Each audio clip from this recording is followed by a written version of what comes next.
I don't want to be left behind.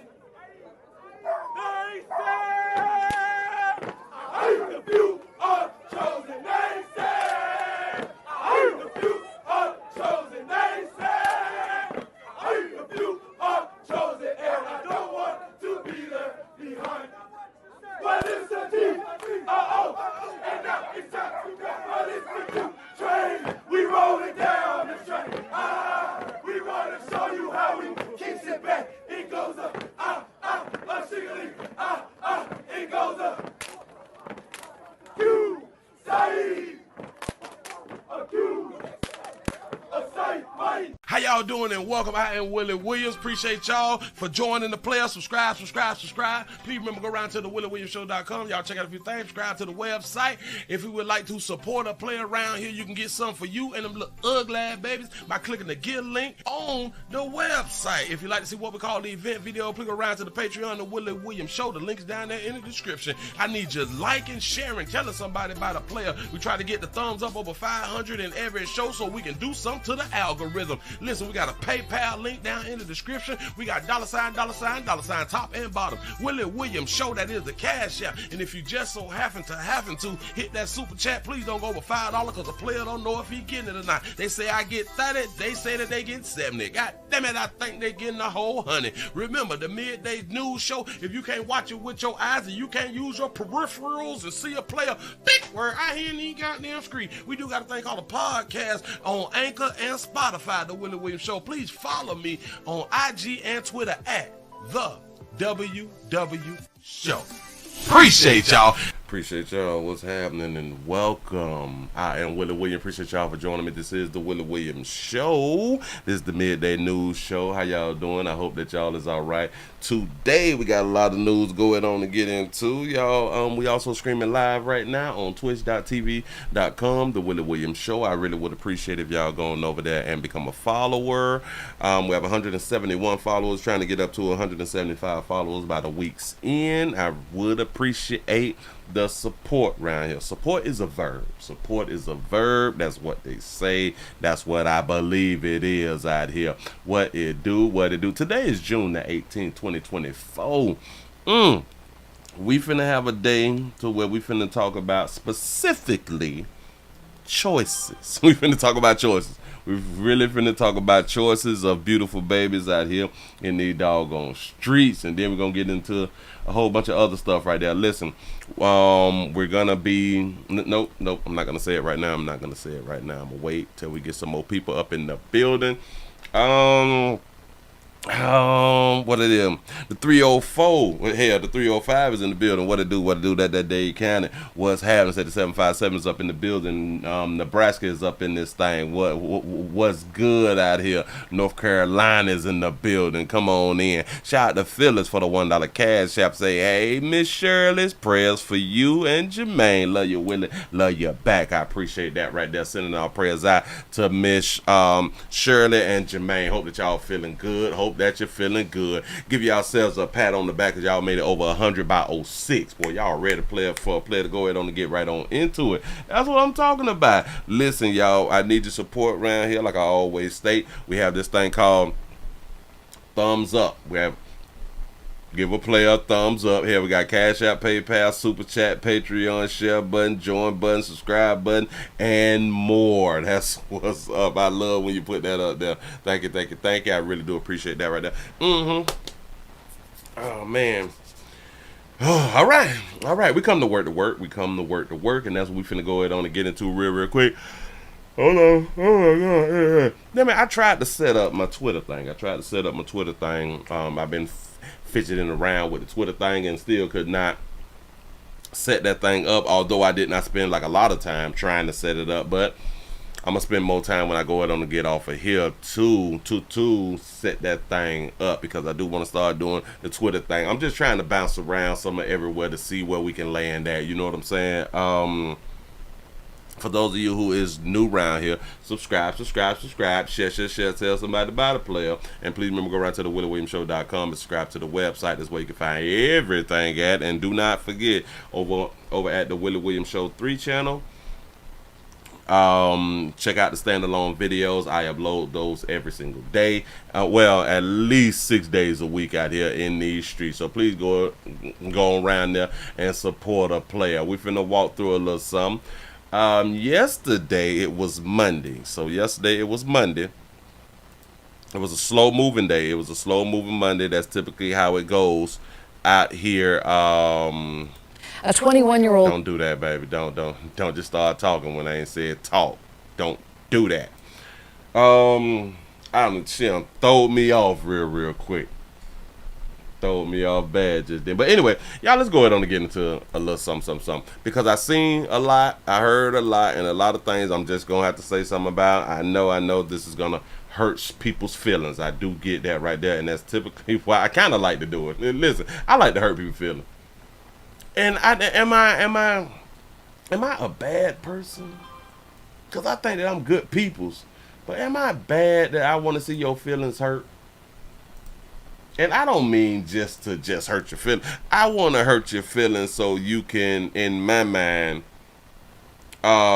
question what you have been taught. Question your thought process. I want to hurt your feelings like that. You know, be like, oh my God, I didn't think about it like that. I like that type of hurt your feelings. Oh man, I didn't know that they was telling me that because of this or for me to do this right here. Yeah. I want people to think stuff through.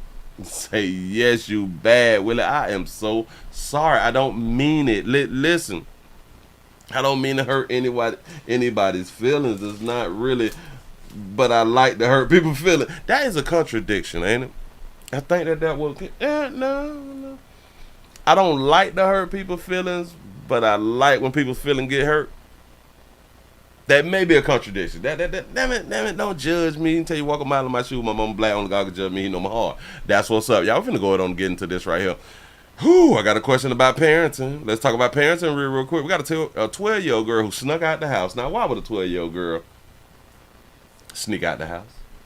We have a 12-year-old girl who snuck out of the house and was found dead in the Houston Creek for making her own decisions. Yeah. Willie, they just kids. Well, just kids know how to sneak out of the house for whatever reason. They just kids. They don't know what they is doing.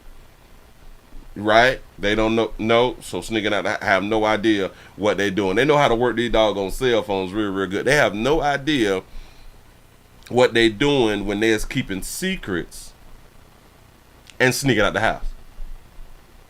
Play the tape, pimp. Some police are looking for the killer of a 12-year-old girl. Oh, and she was killed.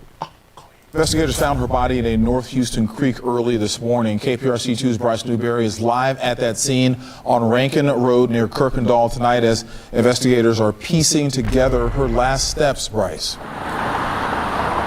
Keith and Daniela, Houston police investigators say that girl lived at an apartment nearby. They say she snuck out sometime after 10 last night and was found dead in the creek under this bridge some 8 hours later. Tonight, there's an urgent search for information about who killed her and why. The Houston police dive team made the gruesome discovery, the body of a 12-year-old girl in the shallow waters of this creek around 6:15 Monday morning. We believe somebody did this horrible thing to her. Investigators say the girl, who hasn't been identified, left home Sunday night without her family knowing. She left an apartment complex actually pretty close to Rankin Road. Police are still piecing together surveillance video of her next steps before a 911 caller reported her body in the water just a short distance from home. 12-year-old found in a waterway near the residence where she lives is in and of itself very suspicious. Police aren't revealing how the girl died. They don't know if she ever got into a vehicle and say she was never reported missing. They're looking into whether she was communicating with anyone. We're still looking into communications that were there and any other information that we could find from it. In an evening news conference, Mayor John Whitmire stood beside police to ask for the community's help. The city's doing everything they can to find the perpetrator of this heinous crime. It's the worst horror for our family. And the Harris County Medical Examiner's Office will officially identify the girl, but investigators say they have spoken to who they believe is her mother.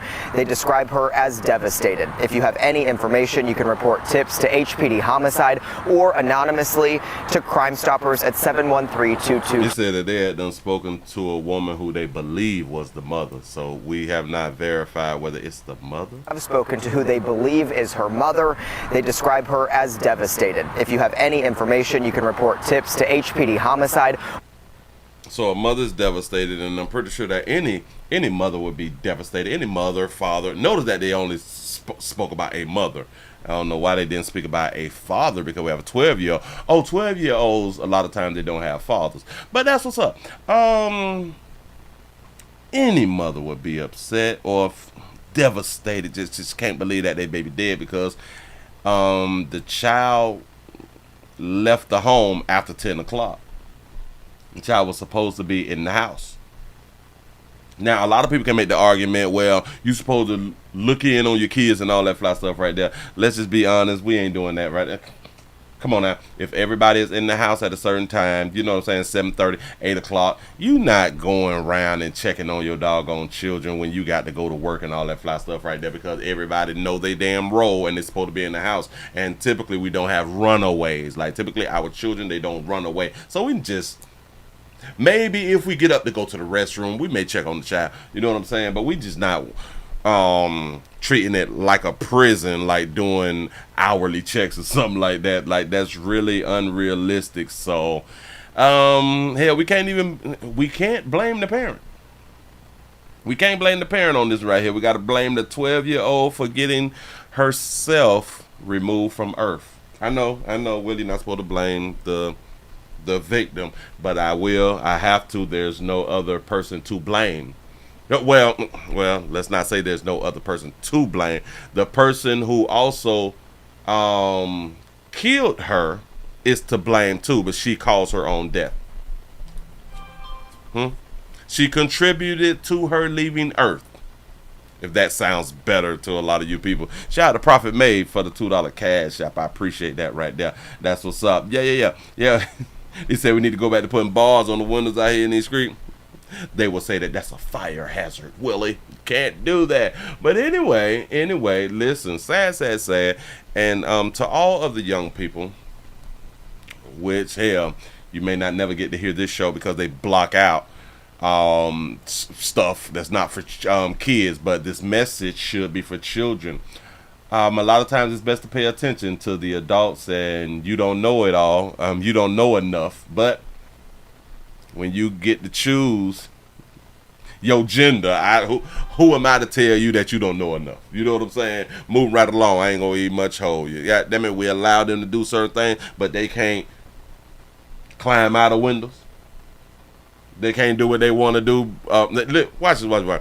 They can't do what they want to do when they want to do it, but they can do what they want to do when they want to do it.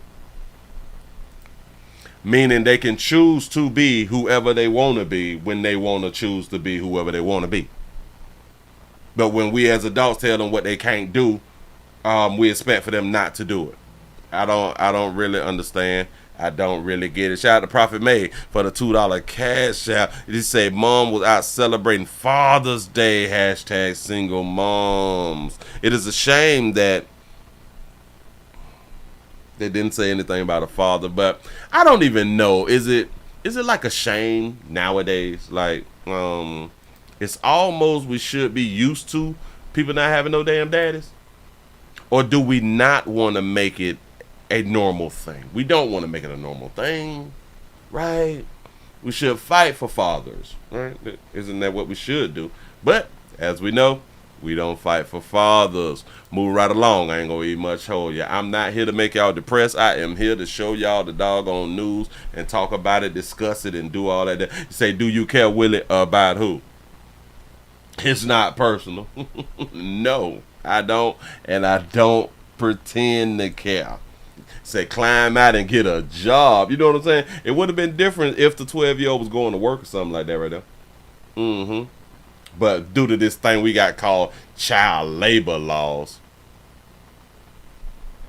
it's kind of funny that we have a thing called child labor laws. Labor.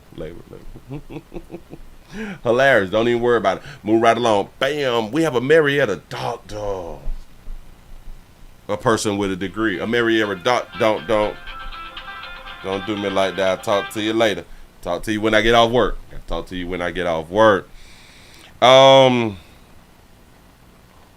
Hey. I want to answer, but I gotta work. Hold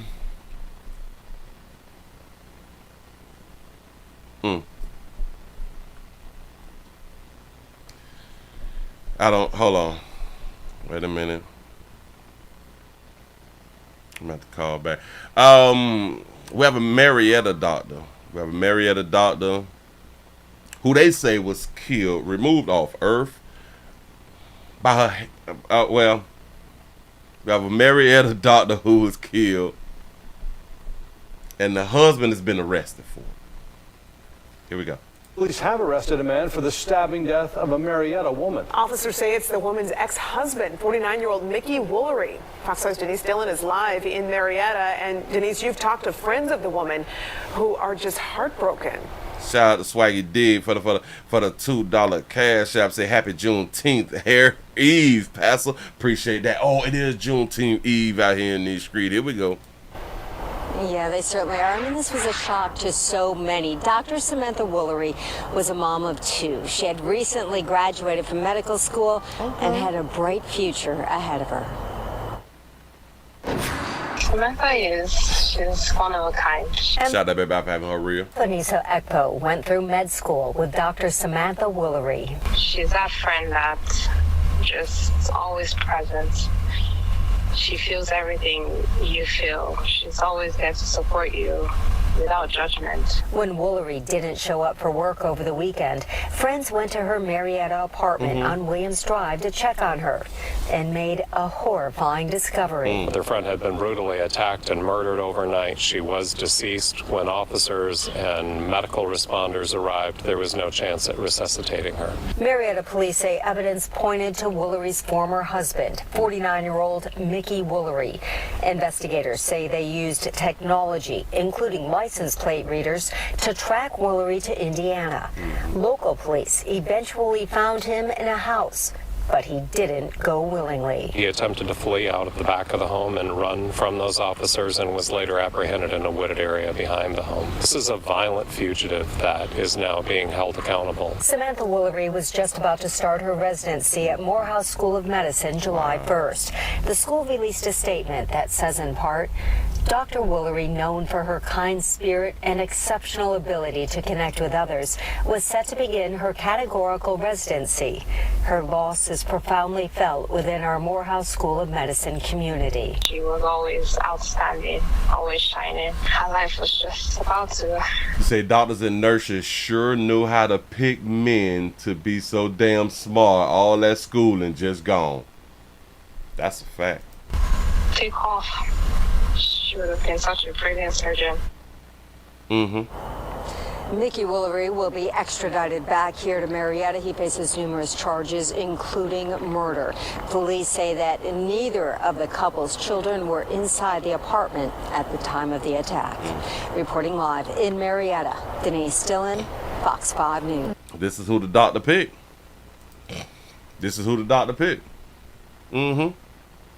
I wonder if he had like a background. I should. Oh, I think I got time. Let me see if I can. Let's see if we got an article. See if we can pull up an old article. Cause who was he? And she was 42. Oh, she was 42 and just becoming a doctor. Well, that's good. Listen, y'all, it is never too late. It is never too late for y'all to accomplish a goal out here in the street. Remember, we had I think it was a 73-year-old, or no, a 69-year-old became a RN.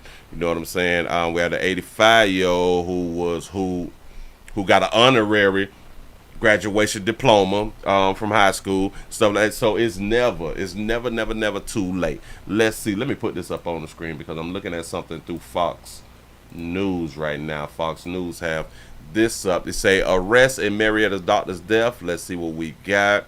Okay, so he was 49 years old. He's the husband or ex-husband. Had been taken into custody by the police. Investigators use technology. All right, that's what they said on the interview. Well, that's what they said on the story. This is a violent fugitive.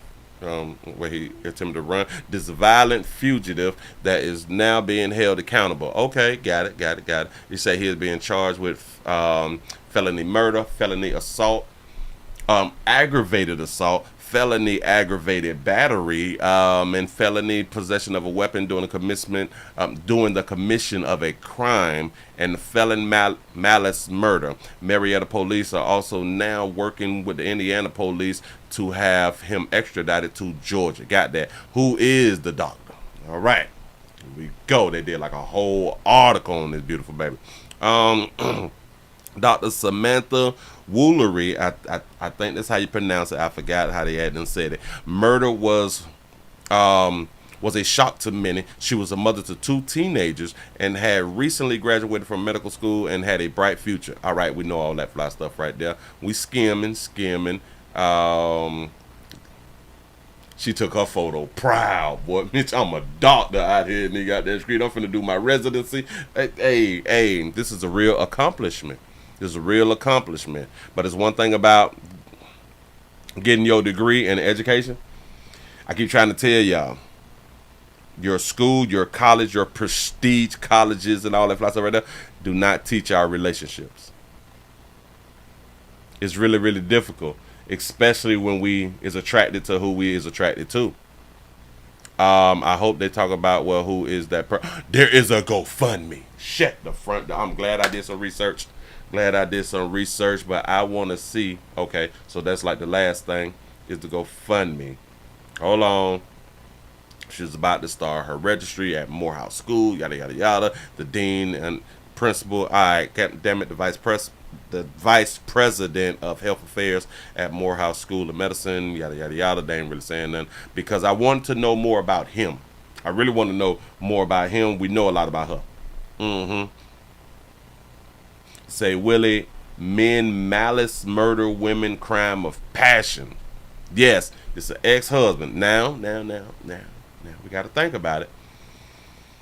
What she did to him that made her, or that made him do what he had done did to her. Did they just get a divorce? Is that what happened? Did they just separate and divide? The address wasn't understood. Click on it. Nope. All right, we got to do our job from this side. God damn it, I'm just going to grab her name so I don't have to type in her name. Let's go to the GoFundMe. We'll do that. Got that. Pop that. Slide that. Maybe somebody put one up and then they took it down. Let's see. Bam. That boy good. That boy good right there. Go and put that there. If y'all would like to support the family, please go to GoFundMe.com and type in help honor Dr. Samantha Banton Woolery. Woolery, I think that's how you pronounce it. Memories. They asked for $5,000. What state is they in again? Funerals. Oh, they in Georgia. Funerals cost more than $5,000. Funerals cost more than $5,000, but they got $23,000 already, which is a good thing. So y'all need to raise it on up just a little bit more. This beautiful baby had churn. She had churn, and I guess they mama and daddy is gone now. This is really, really sad. But anyway, dear friends and family, it is with a heavy heart that I share the news of the passing of my beloved mother. Oh wow, this is from the one of the children. The doctor, okay, she was a wonderful person who touched the lives of everyone she met with her kindness, generosity, and unwavering love. She was brutally murdered the night of June the 15th in her home in Marietta, Georgia. You say, as my family and I navigate through this difficult time, we are faced with the unexpected cost of funeral services. This is what we talking about around here at the Willie Williams Show, and it just be bothering me when people be unexpected funeral services. We don't have our things in order. We don't have our stuff in order. We don't have our death planned out. We don't have life insurance, which is a real problem in the communities. And I'm not just talking about darker hue people community. We're talking about communities in all races in the great United States of America. Because it's not just darker hue folks who have GoFundMes for funerals. It's a hell of a lot of our lighter skinned brothers and sisters who have GoFundMes for funerals. So this is a people problem, not a hue or a race problem. Do your due diligence. Instead of buying them outfits, go ahead on and pay up some insurance for a year. It's real simple. Got it. Just we want to give her the beautiful and dignified farewell she deserves. I always got to speak out against that right there, because if that's something that was deserved, you only deserve it if you paid for it. If you already had it planned out, if you put your money up, hey, when I die, this is what I want to happen. So that's a deserving thing. We got to stop saying deserve and you trying to get paper from other people to accomplish that goal of what they deserve. I'm just trying to say something. You say, and we are reaching out to our community for support. To say, I have set up this GoFundMe campaign to help cover the expenses of her funeral and memorial service. At any contribution, no matter how small, will make a significant difference and help us honor her memory in the way she truly deserves. Thank you for your kindness, support, and prayers during this challenging time. We are deeply grateful for any assistance you can provide. With thanks, Nirma, I think that's how you pronounce it. Don't mean no disrespect. Woolery. We got to get life insurance together, y'all. We got to get our life insurance together. I don't understand why we still. And listen, she was 42. She was 42 with no life insurance. What is wrong? And in the medical field, one thing about the medical field, you know about death. People die. This is why a lot of people that go into medicine to try to keep people living as long as possible. But we know that people is going to die. And we don't even think that we're going to die or our children is going to die, so we tend to not have life insurance. I'm so confused. So confused. Moving right along. I ain't going to eat much hold you. I'm not going to eat much hold you. Now I can tell y'all, because it's like 31 after the hour. And if y'all new around here, man, if you're just not coming on in, also, we also streaming live on twitch.tv.com, The Willie Williams Show. You all can put your seatbelt on and put your feet up, because we're going to stay around here on YouTube and Twitch for the entire show. We're not going to Umble and Kick. We're not going around there today. We're going to stay here for the whole 2 hours. So just relax. You ain't got to go to a different site or nothing like that. We're going to be around here while we get this news out. We got a lot to go over. We got a lot to go over. We really do. But anyway, get out of that depression state. Let's go ahead on and jump into this right here. Oh, I didn't even listen to this story. I can say it, which I was supposed to do my due diligence. I was supposed to do my doggone job, but sometimes I fall short of glory. I really do fall short of glory. The police say that a 21-year-old killed his 15-year-old girlfriend. Going on and grab that right there real quick. The police say a 21-year-old killed his 15-year-old girlfriend. This is, they say, the Louval police, so I'm guessing that this is in Boston, if I'm not mistaken. I wish I knew the age of consent. I'm going to have to look this here up. But here we go. A 21-year-old man is under arrest for allegedly killing his 15-year-old girlfriend. Aliana Dickey was found dead inside her home in Lawrence after she didn't show up to her 8th grade graduation on Friday. Police say she got into an argument with her boyfriend, Trevor Beatty, the night before, and that he shot her after midnight before taking off in an Uber. Police say Beatty had abused the teenager in the past. I know, right? Little 21-year-old girlfriend. I don't think, but this won't fall under the Romeo-Juliet law, because the Romeo-Juliet law is a 4-year, so he shouldn't been over 19. She was about to go to her 8th grade prom. Go ahead, say it again, sister. 21-year-old man is under arrest for allegedly killing his 15-year-old girlfriend. Aliana Dickey was found dead inside her home in Lawrence after she didn't show up to her 8th grade graduation on Friday. She didn't show up to the graduation. I thought it was like the 8th grade prom or something like, but go ahead. Police say she got into an argument with her boyfriend, Trevor Beatty, the night before, and that he shot her after midnight before taking off in an Uber. Police say Beatty had abused the teenager in the past. A 21-year-old abused the teenager in the past. I can almost promise you. Oh, they have a longer video. Oh, we got to click on this. Hold on, because we need more information. I promise you.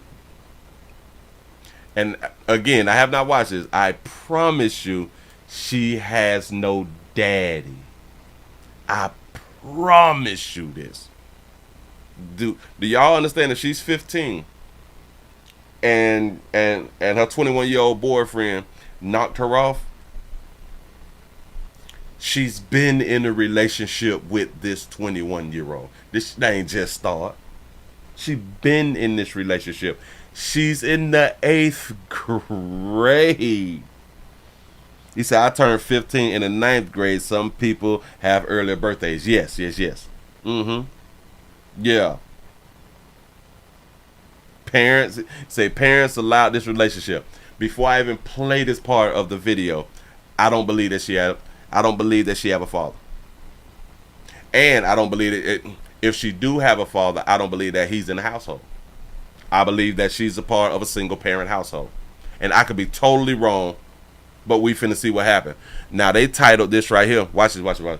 Somebody else titled this. And this is how they be trying to not make things look bad. This is the title. 15-year-old girl shot to death in Louisville, identified by family. Why didn't this one say 15-year-old girl shot by 21-year-old boyfriend, which is illegal, but I ain't tripping. This is what they decided to do. You know what I'm saying? Hell, the parents was okay. Why didn't they point out that she had a 21-year-old boyfriend in this story in Lowell? I said Louisville, Lowell, so I'm guessing that this is Boston, but here we go. Oh, well, police are investigating the death of a 15-year-old girl. Thanks for joining us tonight, everyone. I'm Jordan Jaglinzer. The Middlesex District Attorney's Office says a family member found her body with traumatic injuries. And as WBZ's Laura Hafley reports, her death is now being investigated as a homicide. Flowers are piling up outside of this apartment building here in Lowell. You can see a candle lit down here. This is where police say Friday night a 15-year-old girl was shot and killed. The tight-knit neighborhood stunned by the violence. I know that y'all got questions, and I got questions too. What would make a 21-year-old knock off a 15-year-old girlfriend? It was a heartbreaking scene Friday night inside of this Lowell apartment. The Middlesex District Attorney's Office says a 15-year-old girl was shot and killed. I like that. You say, I need a side view. Say her belly look puffy. I was on the phone with her last night talking about how she was going to high school and stuff. She was happy, still in disbelief. Family members confirmed to WBZ Aliana Dickey had just graduated the 8th grade, the family providing this photo taken the night of her school dance, a moment she shared with her best friend. She just had her 8th grade dance, so she was happy about that. She was happy about everything. She said, I'm gonna go to sleep, I'll call you tomorrow. I said, okay. Skyla Guthrie didn't know it would be their last phone call. She wanted to do bright things in life. Really positive person. Really positive person. You say that he was married. It's a possibility. A lot of y'all are saying that she was pregnant. No matter what could go on, it's like, if I'm down, she'll bring me up. The district attorney's office says police responded to the Lawrence Street home after a family member discovered the young girl suffering from gunshot wounds. I was crying because I seen the father show up on the scene. Neighbor Mark So she have a father. He showed up on the scene. Richards witnessed the chaotic scene unfold just steps away from his home. It just felt terrible for him because he wanted to go in. The cops, of course, couldn't let him in. I felt like going over and giving him a hug. The community is now on high alert. I was completely wrong. She has a father. Concerned a suspect still has not been caught. I'm a little nervous because, was she targeted? Something going on in the neighborhood? While police work to track down Was she targeted? That was her boyfriend. Oh, but they don't know that right then. Person involved, family and friends will grieve the young life lost. One last thing I'll say is that I love her. The Middlesex District Attorney says this is still very much an open investigation in its early stages. A suspect has not been identified. In Lowell, Laura Hafley, Her best friend really did love her. Targeted? Something going on in the neighborhood? While police work to track down the person involved, family and friends will grieve the young life lost. One last thing I'll say is that I love her. She was LGBT. You say, but he didn't live there, Willie. That's like I said. So I was wrong that she don't have a daddy. I was right. I guess that I'm right because, well, hell, they didn't say that he didn't live there, but because they would not let him in because it is a crime scene. So I don't know if somebody had to call him. Well, somebody had to call him to say that there's a problem at the crib, but I still don't think that he lived there. I don't know. I don't know too many. Well, hell, I don't know any men who would allow their 15-year-old to date a 21-year-old. Hell, I don't know many men or many fathers who would allow their daughter to date at 15, period. Not even another 15-year-old. One thing about men, we try to keep daughters from getting that meat. We do understand what meat comes with. You know what I'm saying? They say, Willie, the community is showing no outrage. It must be commonplace for 15-year-olds to have 21-year-old boyfriends. You may be right. Can somebody? Damn it! I got to look it up then. What is the this in Boston? Age of consent in Boston. So this is Massachusetts. Say in Massachusetts, the age of consent is 16 years old as defined in the law. They say this means that it is illegal to have sex with anyone under the age of 16, even if the defendant is also a minor, which is known as statutory rape. This is a serious sex offense that usually results in prison time. That's a lie. Watch this. This means that this is illegal to have sex with anyone under the age of 16, even if the defendant is also a minor. So you're saying that two 15-year-olds, if they have sex, that's illegal in Massachusetts. And that will fall under statutory? Well, it falls under statutory if you is an adult. We all know that right there. But damn, sugar, I just wish that we had just some more information on this one right here because hold on. Oh, they got another one. They got another one because the one that we're watching now is from 3 days ago. They got another one. When you live in a world we where can you're do it. I got time. I told y'all we're not going nowhere. We're not going nowhere. We finna stay right here. In Lowell, a 15-year-old girl found shot to death inside her home. The Middlesex County District Attorney's Office says the disturbing discovery was made yesterday inside an apartment on Lawrence Street. Our Aaron Logan spoke to family members today as police try to piece together what led to this young girl's death. Yes, we want to know. Darren, this is truly devastating. The girl was supposed to graduate from 8th grade yesterday. Her grandmother had flowers for her. Instead, she had to place those flowers here in front of the home where a memorial continues to. What type of house is that? Oh, these is home. Oh, these is different doors of different apartments? Bro. Y'all live different up there, though. And then I called back and she recognized that I didn't have no way to go.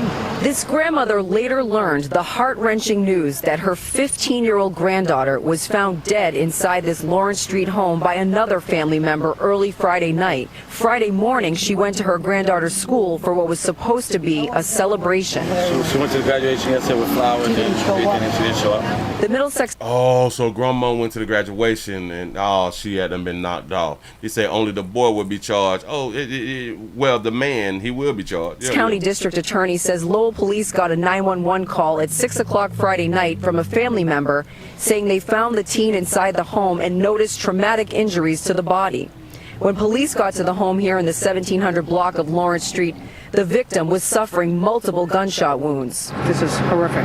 Horrific. This couple who walked their dogs several times a day happened to be driving by at that time and saw this heavy police presence and the teen's father hysterical saying, "Somebody killed my daughter." I have no words. So they saw the father was there.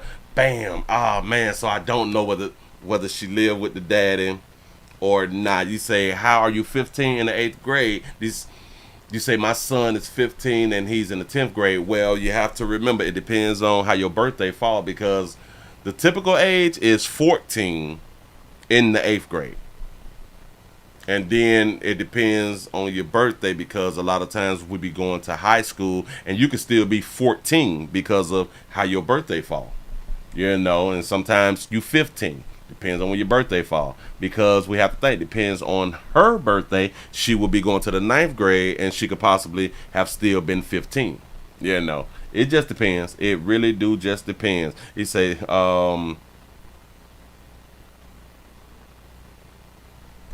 yeah, right. Hold on. Damn it, I like what you just said. 21, 8th grade. No one said anything to any officials. No. Watch this. Did her best friend know that she had a 21-year-old boyfriend? Yes. But for her family, what her parents must be going through. The couple says they believe they met the teen before and they can't wrap their arms around why somebody would shoot and kill an innocent girl. They believe that they met the teen. Oh, wow. So, all right. Bam. So what if the family is under the belief that the 21-year-old was a teen? What if she lied to the family and said that he's 17 or 18? You know what I'm saying? Saying somebody killed my daughter. I have no words for her family. What her parents must be going through. The couple says they believe they met the teen before and they can't wrap their arms around why somebody would shoot and kill an innocent girl. I think she's patted my dog many times, because I walk 3 miles a day and she sit out there with the family. Can I pat your dog? Absolutely. There's a lot of us. Another neighbor who didn't want to show his face says his son also heard the father shouting, "Someone killed my daughter." When he heard the news, his heart broke, as he too has teenage daughters. You say, I can believe she lied about his age. That would make more sense. Yeah, that. Listen, because I had to say it earlier. I don't know too many daddies who would allow their 15-year-old to date a 21-year-old. Like, that's some real shit. I don't, it can happen, and I'm pretty sure that it does happen. It's just real rare.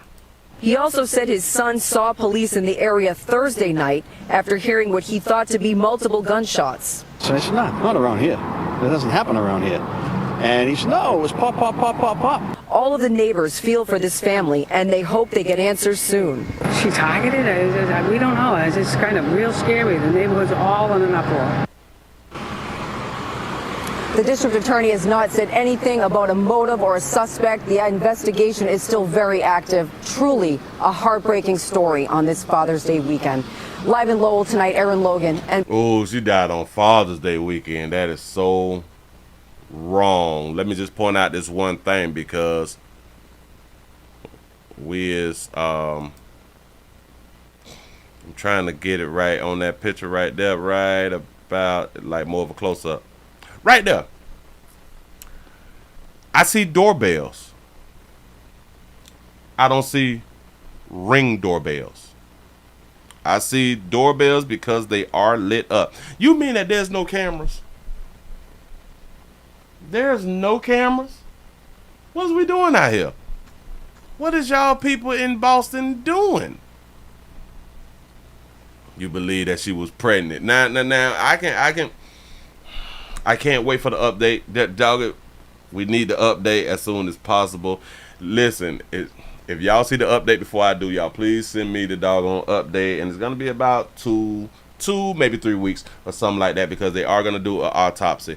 I can almost believe that she was pregnant.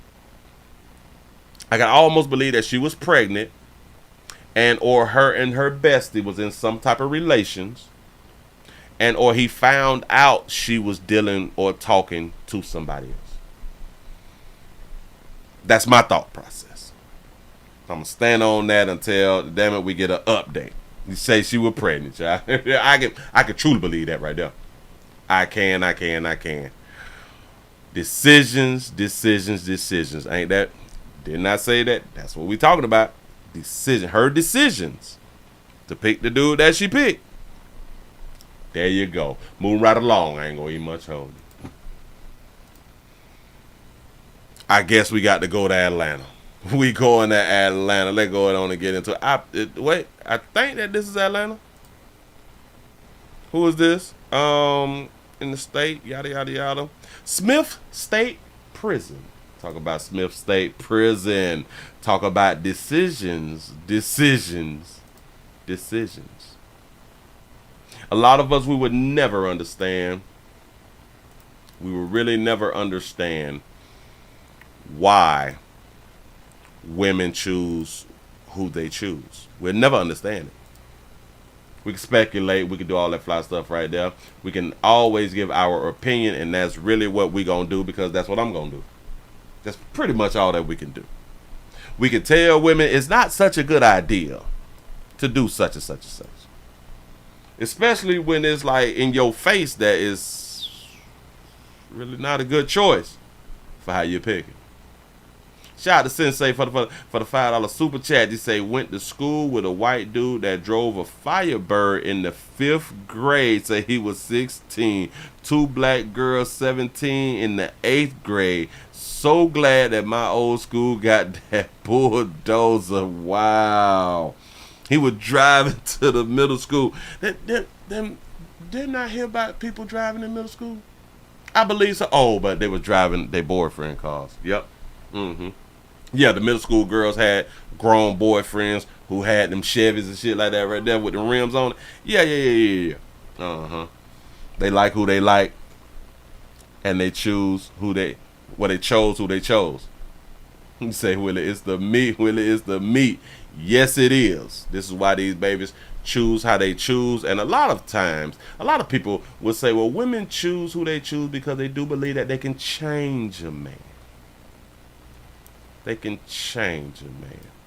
I have no idea why we want to change people. Well, I do get it. We want people to do and live as we live. We want people to think and think as we think. And it's a whole problem out here in these streets. But anyway, I'm going to put that there up on the screen. We have a prison worker who had a relationship with the inmate. A prison worker. The worker had a relationship with a inmate. Someone who lives at the resort. So a woman who leaves and go home had a relationship with somebody who lives at the resort. She was not forced into a relationship. No. let's go on with the story. There are glowing questions surrounding a worker's murder inside a Georgia State prison over the weekend. Investigators say an inmate managed to get a gun inside Smith State Prison and then killed the kitchen staffer before turning the gun on himself. When I tell you every bitch on shift need to be fired. Everybody on shift need to be fired. He killed her with a gun in the jail. In a prison. An inmate managed to get a gun inside Smith State Prison and then killed the kitchen staffer before turning the gun on himself. Tonight, investigators say they believe the inmate and victim had a relationship. Fox 5's Rob D'Arienzo has been digging into the details of this very alarming story. Rob? Yeah, and the biggest concern tonight is people really aren't sure about how that inmate managed to get his hands on a gun behind bars at one of the state's maximum security prisons and then use it. The Department of Corrections still does not have an explanation for us tonight, but we've since learned that the kitchen employee killed early Sunday morning was just 24 years old. That baby was just 24, round all that meat, and couldn't, oh Jesus, got to get some of that meat. I don't blame her. I don't blame her, because if I was in the woman's prison, all that monkey, you know, you just got to try something. The Department of Corrections says inmate J. Drakus Hart shot the Aramark food service worker inside Smith State Prison in southeast Georgia early Sunday morning. She's been identified as 24-year-old Orion Grace. Look how beautiful that baby was. Oh, look at that beautiful baby and her representative. Baby, you died on Father's Day and got shot by a possible father. The prison says Hart then turned the gun on himself. That, to me, is shocking to the conscious, and I hope that this is a wake-up call for the Georgia Department of Corrections. Joshua Schiffer has practiced criminal law in Georgia for 2 decades. He says this incident demonstrates a complete failure. Look at that sign. Now hiring.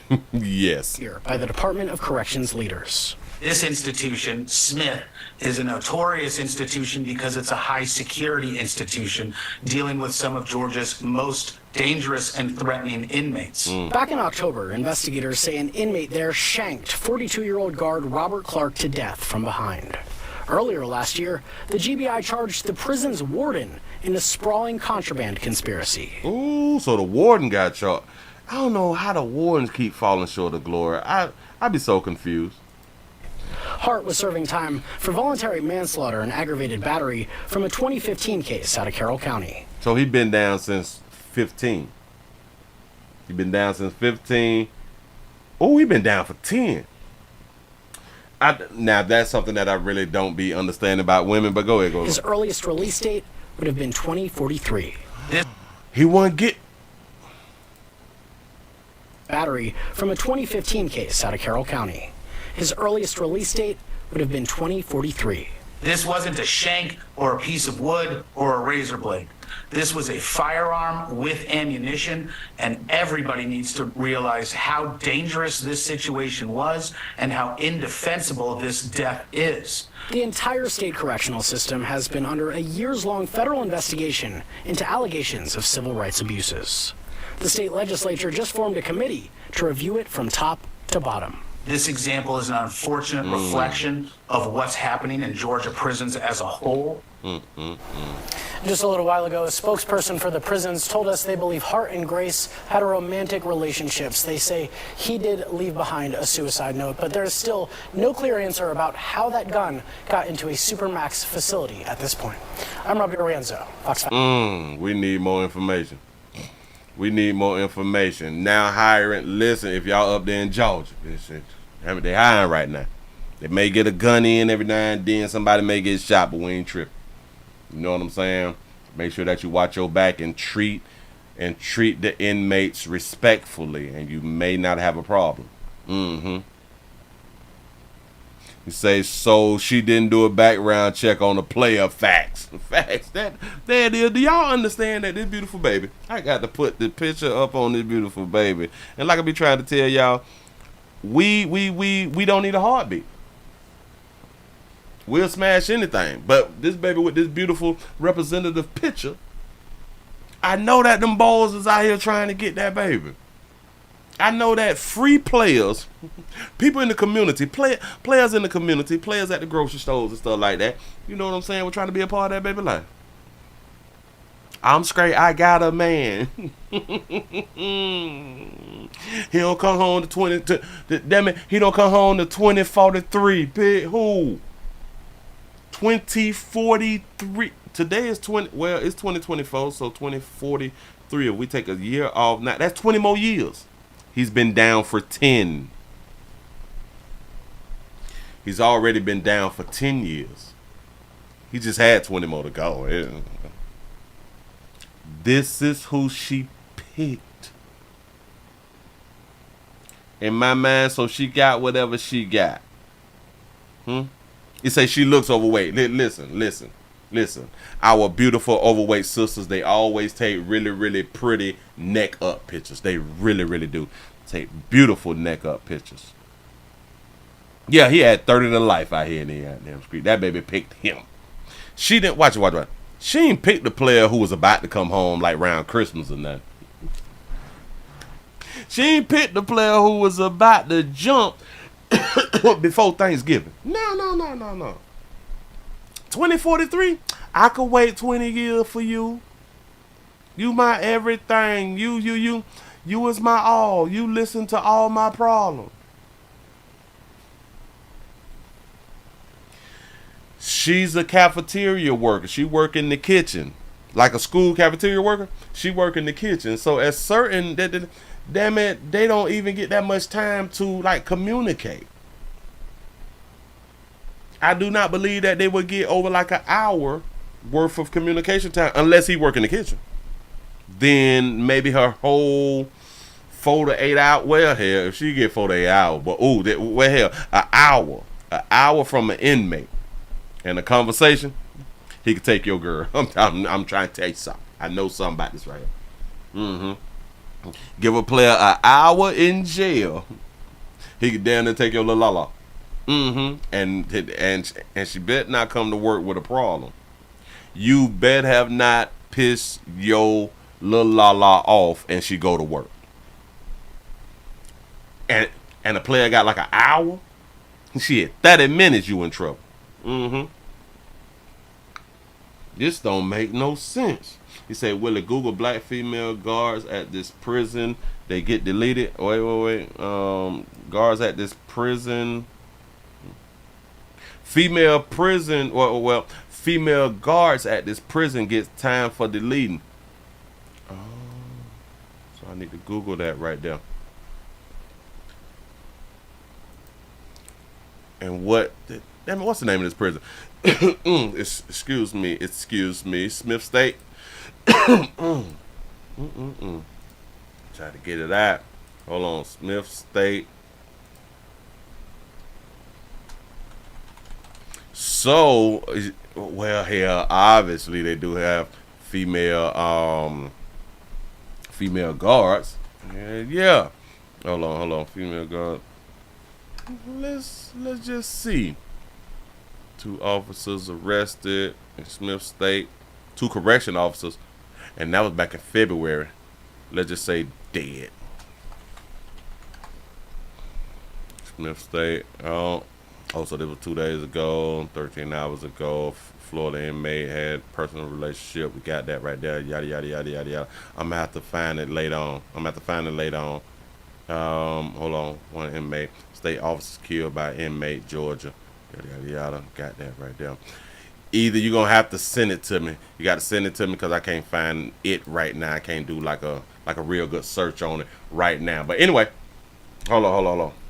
Art then turned the gun on himself. That to me is shocking to the conscious, and I hope that this is a wake-up call for the Georgia Department of Corrections. Joshua Schiffer has practiced criminal law in Georgia. We have a question though. How did he get the gun in? Who bought him the gun?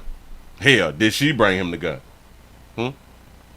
Where did he hide the gun at?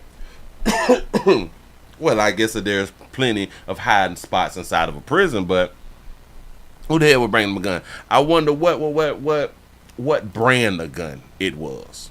What was the brand? Hold on, let me see something. Damn it, I'm clicking wrong.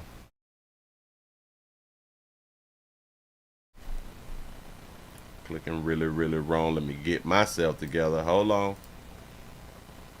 Because I got, damn it, I pulled the article up because I want to see some other stuff. He made killed, yada, yada, yada. Hart has been serving, he had been serving a 20-year sentence. What do you mean he had been serving a 20-year sentence? For voluntary manslaughter and aggravated battery committed in 2013. His maximum release date was 2043. Oh, so he only had 20, but his maximum release was 43. Oh, so he only had 10 more to go. Boy, you gave your life up. Boy, damn, you could have did them other 10 on your head. That right there was nothing there, pimp, because you already done put down 10. You done did 10. What are we doing? The Georgia Department of Correction said on Monday afternoon that the inmate and the Aeromart is a uniform company. So why did they call her a kitchen worker? Aeromart is a uniform cleaning company.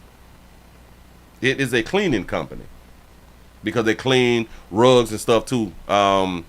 Grace had a personal relationship with Hart, and he left a suicide note. It said it's not clear how he obtained the gun. Now, why didn't they read off the suicide note? I would love to hear the suicide note. The DOC also said that they would not be able to answer any other questions. I'm pretty sure that they're not going to answer questions. Georgia's prison security lapse. Joshua Sheffer, something like that right there, has been,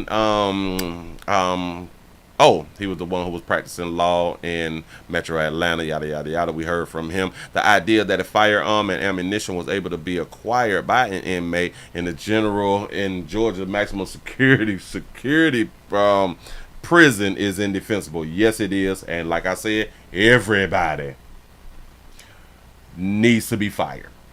Say Willie, Aeromart is a food vendor company too. Oh, really? Aeromart manages cafeterias. I didn't know that because like down here, like even up in Orlando, we have an Aeromart and they clean clothes, the uniforms and stuff like that right there. Hell, they clean correction uniforms too. You know. But it's also a food company and they cater to prisons. So it's just a different, they got the same name.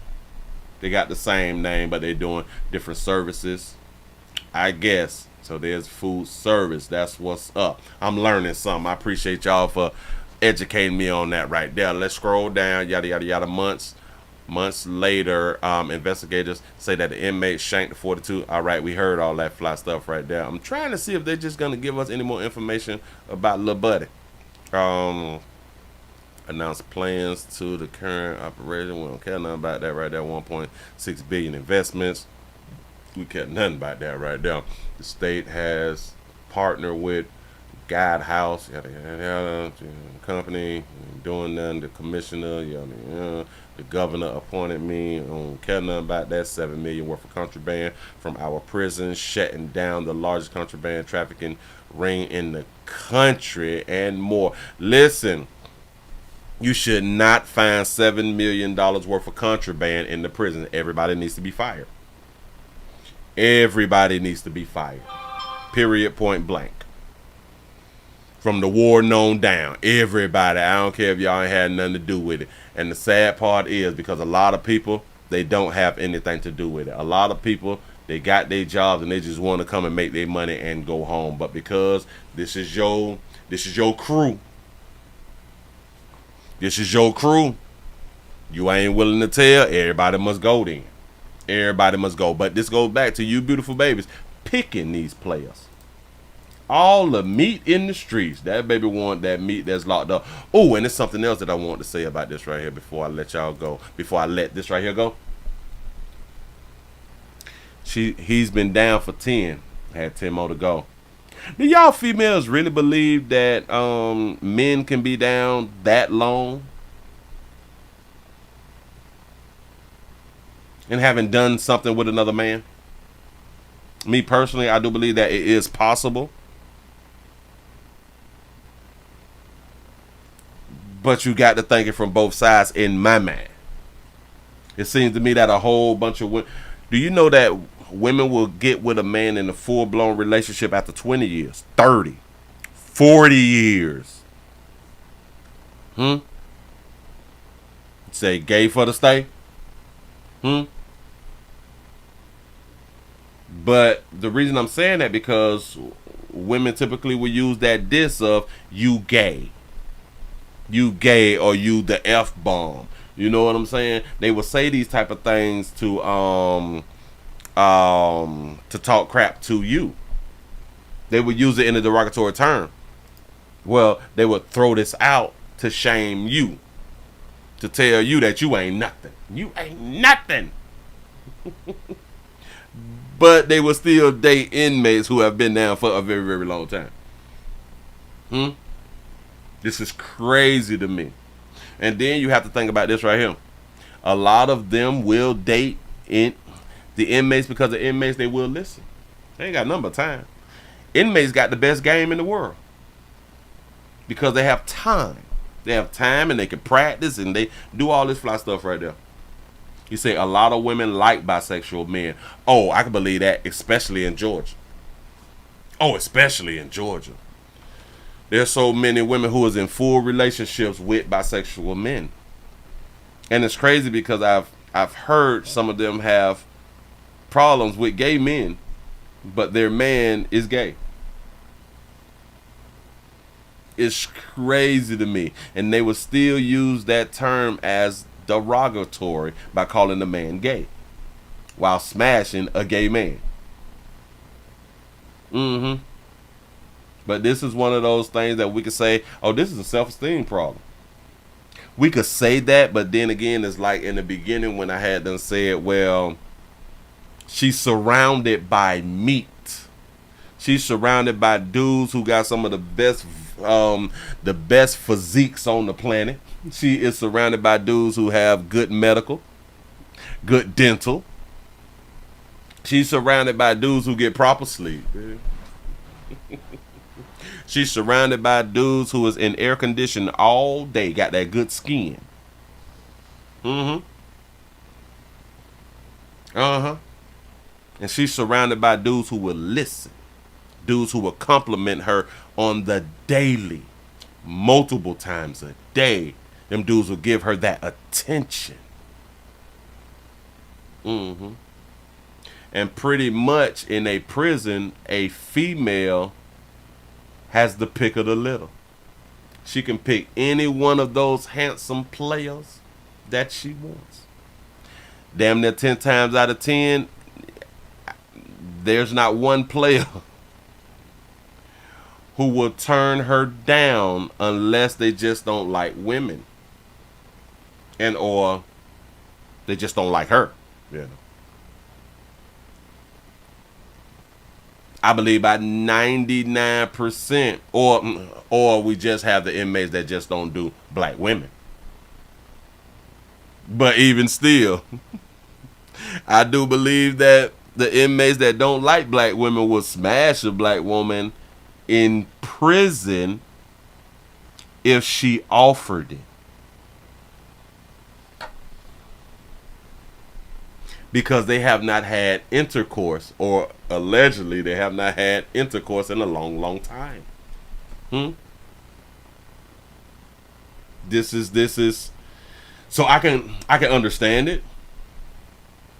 I really can understand it. So I'm on both sides of the fence. On this side, it's why you ain't pick somebody who is free. Yeah. Hold on. Let me correct myself. I'ma still stand on it. Why you can't pick somebody that is free? When I'm saying that it's bad decisions by picking the inmates, I'm saying it as far as being in a relationship. If you just want to smash something, then I feel you. But if you're in a full-blown relationship with an inmate, I think it's truly something wrong with you. When there's people out here who is free. Shout out to Sensei for the $5 super chat. You say inmates is too happy doing 25 years pimping go that long with no monkey. I won't lay with a dude, so I'll be mad for life. He say, why dudes so happy with no monkey around? I would never understand that right there. Bitch, I be in that bitch sad than a motherfucker. I'm kind of sad right now. It ain't nothing really funny or nothing. I do understand that you just have to adapt to the environment and stuff like that, and you can't let it hold you down and all that there. But I really ain't finna show like real happiness in jail, which so many dudes show happiness in these prisons. They is happy. I guess that you can be happy without the opposite sex, but I don't understand the purpose then. I don't understand the purpose of life. Just in my mind. So, baby, decisions.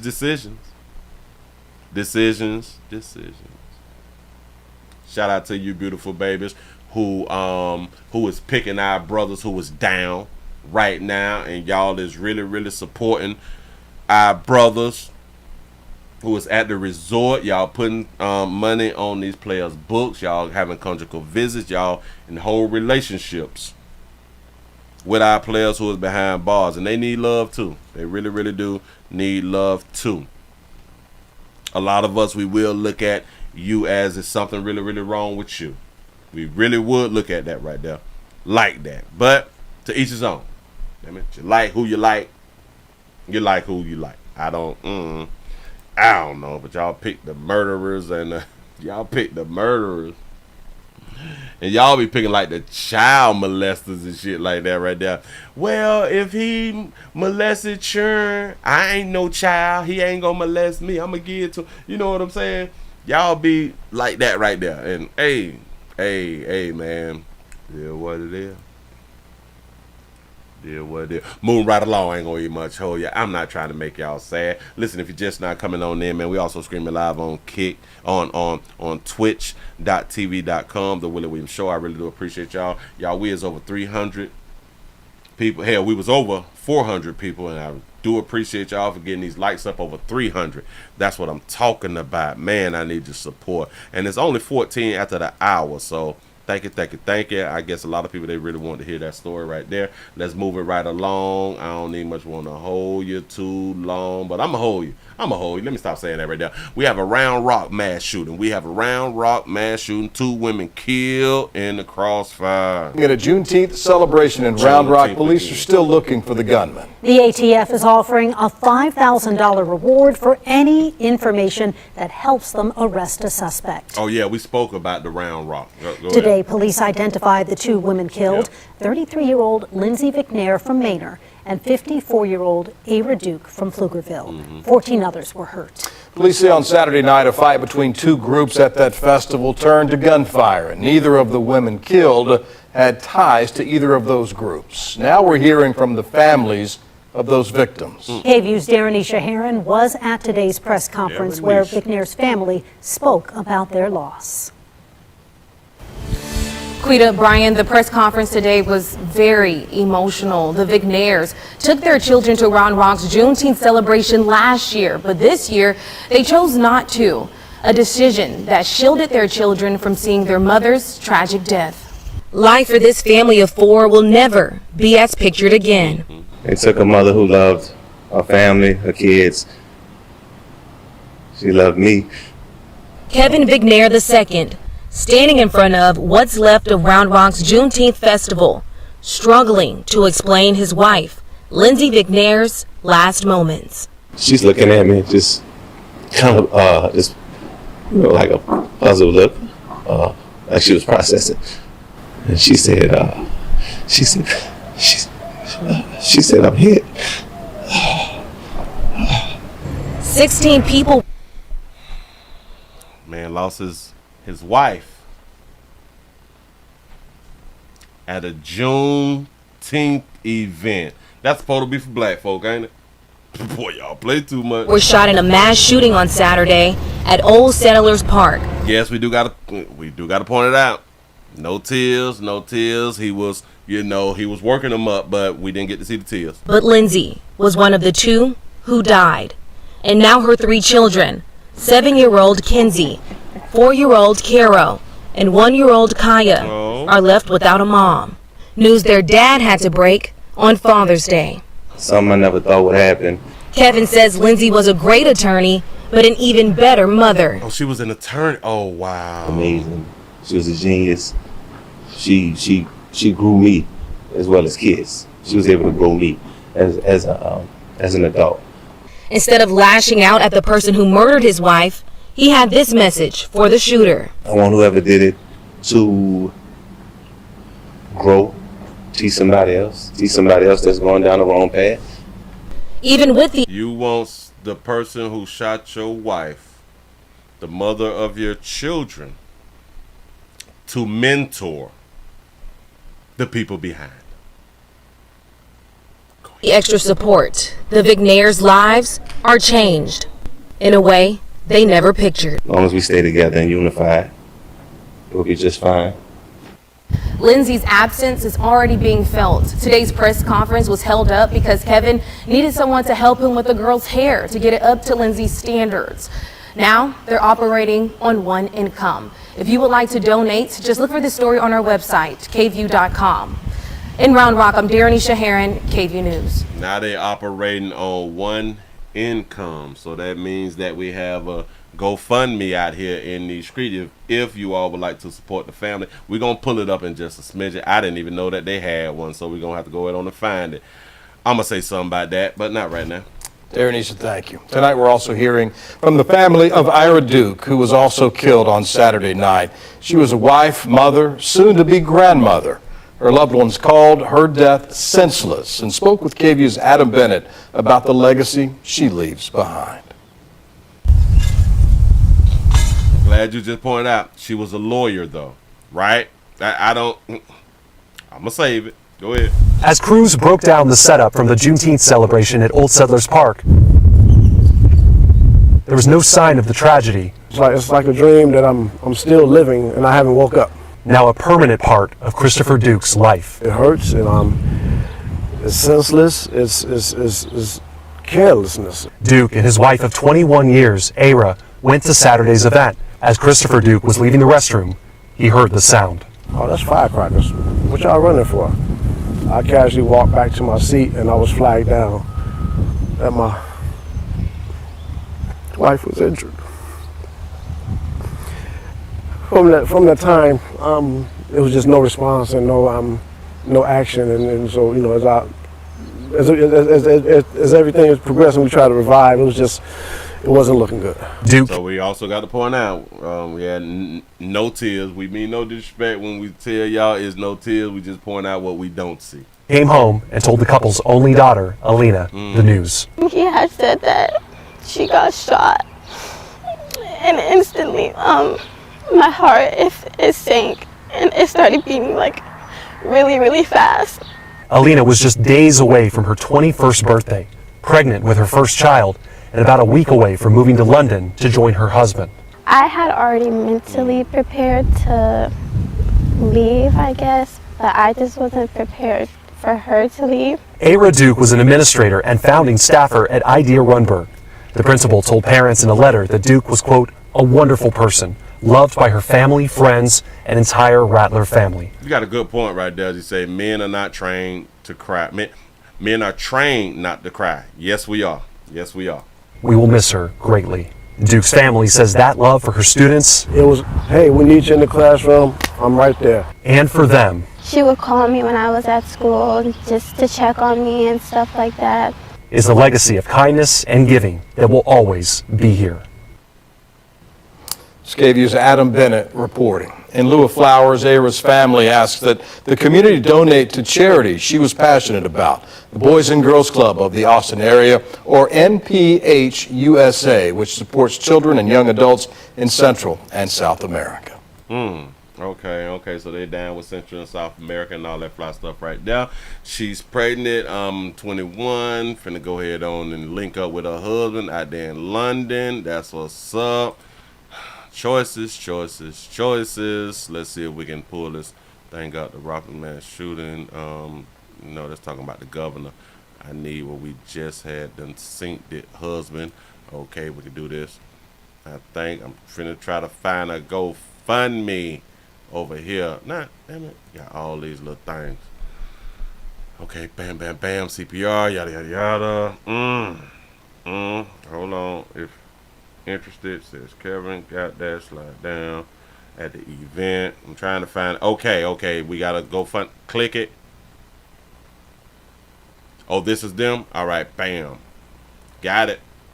I found it. That boy be putting in work, right? I'm trying to tell you, stop putting in that work. Shout out to C-Note for the 499 super chat. He say, Willie, if I get popped, if my family forgive the hitter, they don't care about me. I'm trying to tell you something. Listen, I don't want nobody saying in no interview about me at my damn funeral that we forgive the shooter. I'm going to hunt you till the day you die.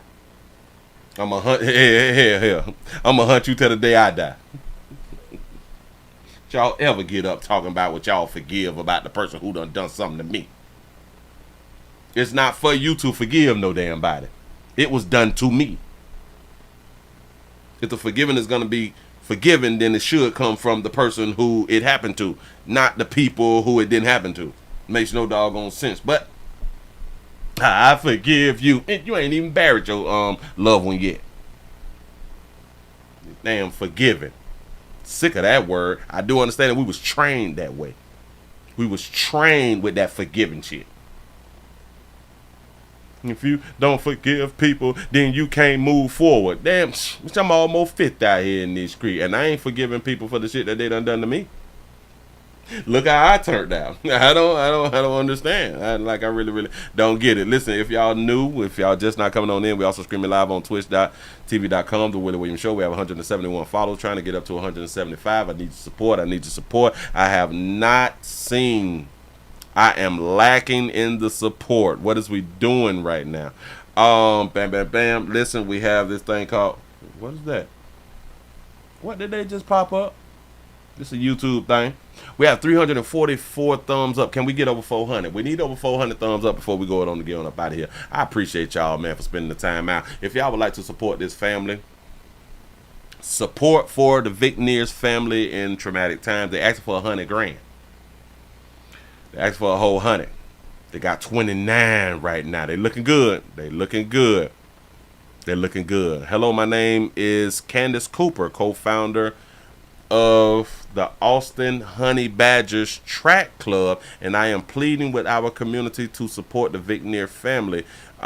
Supporting the Vickneer family hashtag because you care, with a K, because you care. It is with deep sorrow that we announce the passing of Lindsay Vickneer, a beloved member of our Austin Honey Badgers community. Lindsay was a victim of a senseless violence during a Juneteenth celebration on June 15, 2024. And somebody also said they need to stop. Like I had done said, stop mixing the Juneteenth with Father's Day. This is ridiculous that they have pushed to take over Father's Day with Juneteenth. This is stupid in my mind.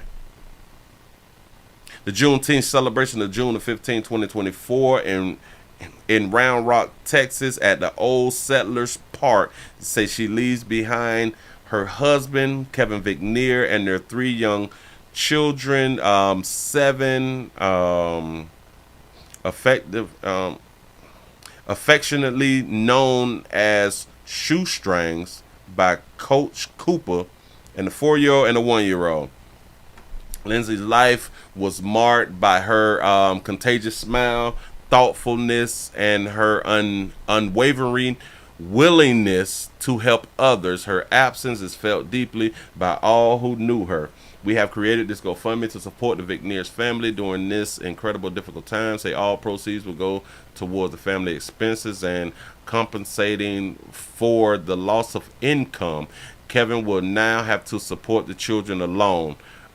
We invite you to join us in honoring Lindsay's memorial by contributing to this fund. Every donation, no matter the size, will help Kevin and the children navigate these challenging times. Thank you for your generosity and support. Please urge to use the hashtag Because you care. Oh, I see why. Because you care. Say K is for Kenzie. Kiero. I don't know how to pronounce it. And Kaya. Let's wrap our arms around the beautiful family and show that we care. Because all of their names is K. So that's kind of cool right there. That is kind of cool. So K is for care.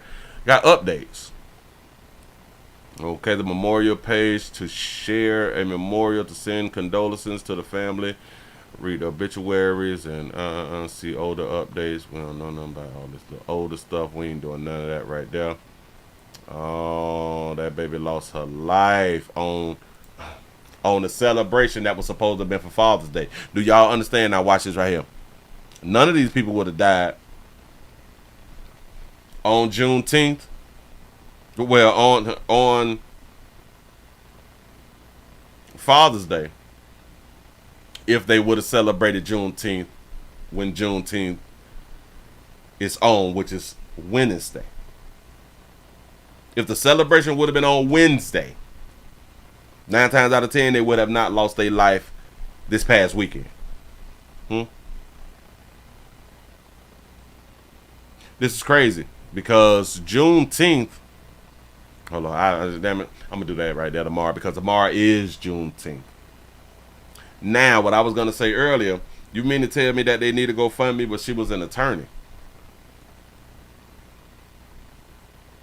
So this just also goes to show, yeah.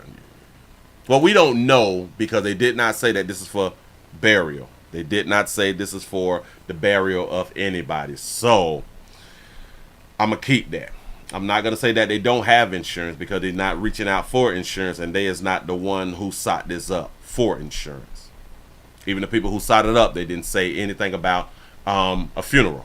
A funeral is what I'm trying to say. So I'm going to leave that right there. I'm going to leave it right there, and I guess we're just going to stay under the assumption that she does have insurance. This is just to support the father in his trying times. Because now they, because of a loss of an income.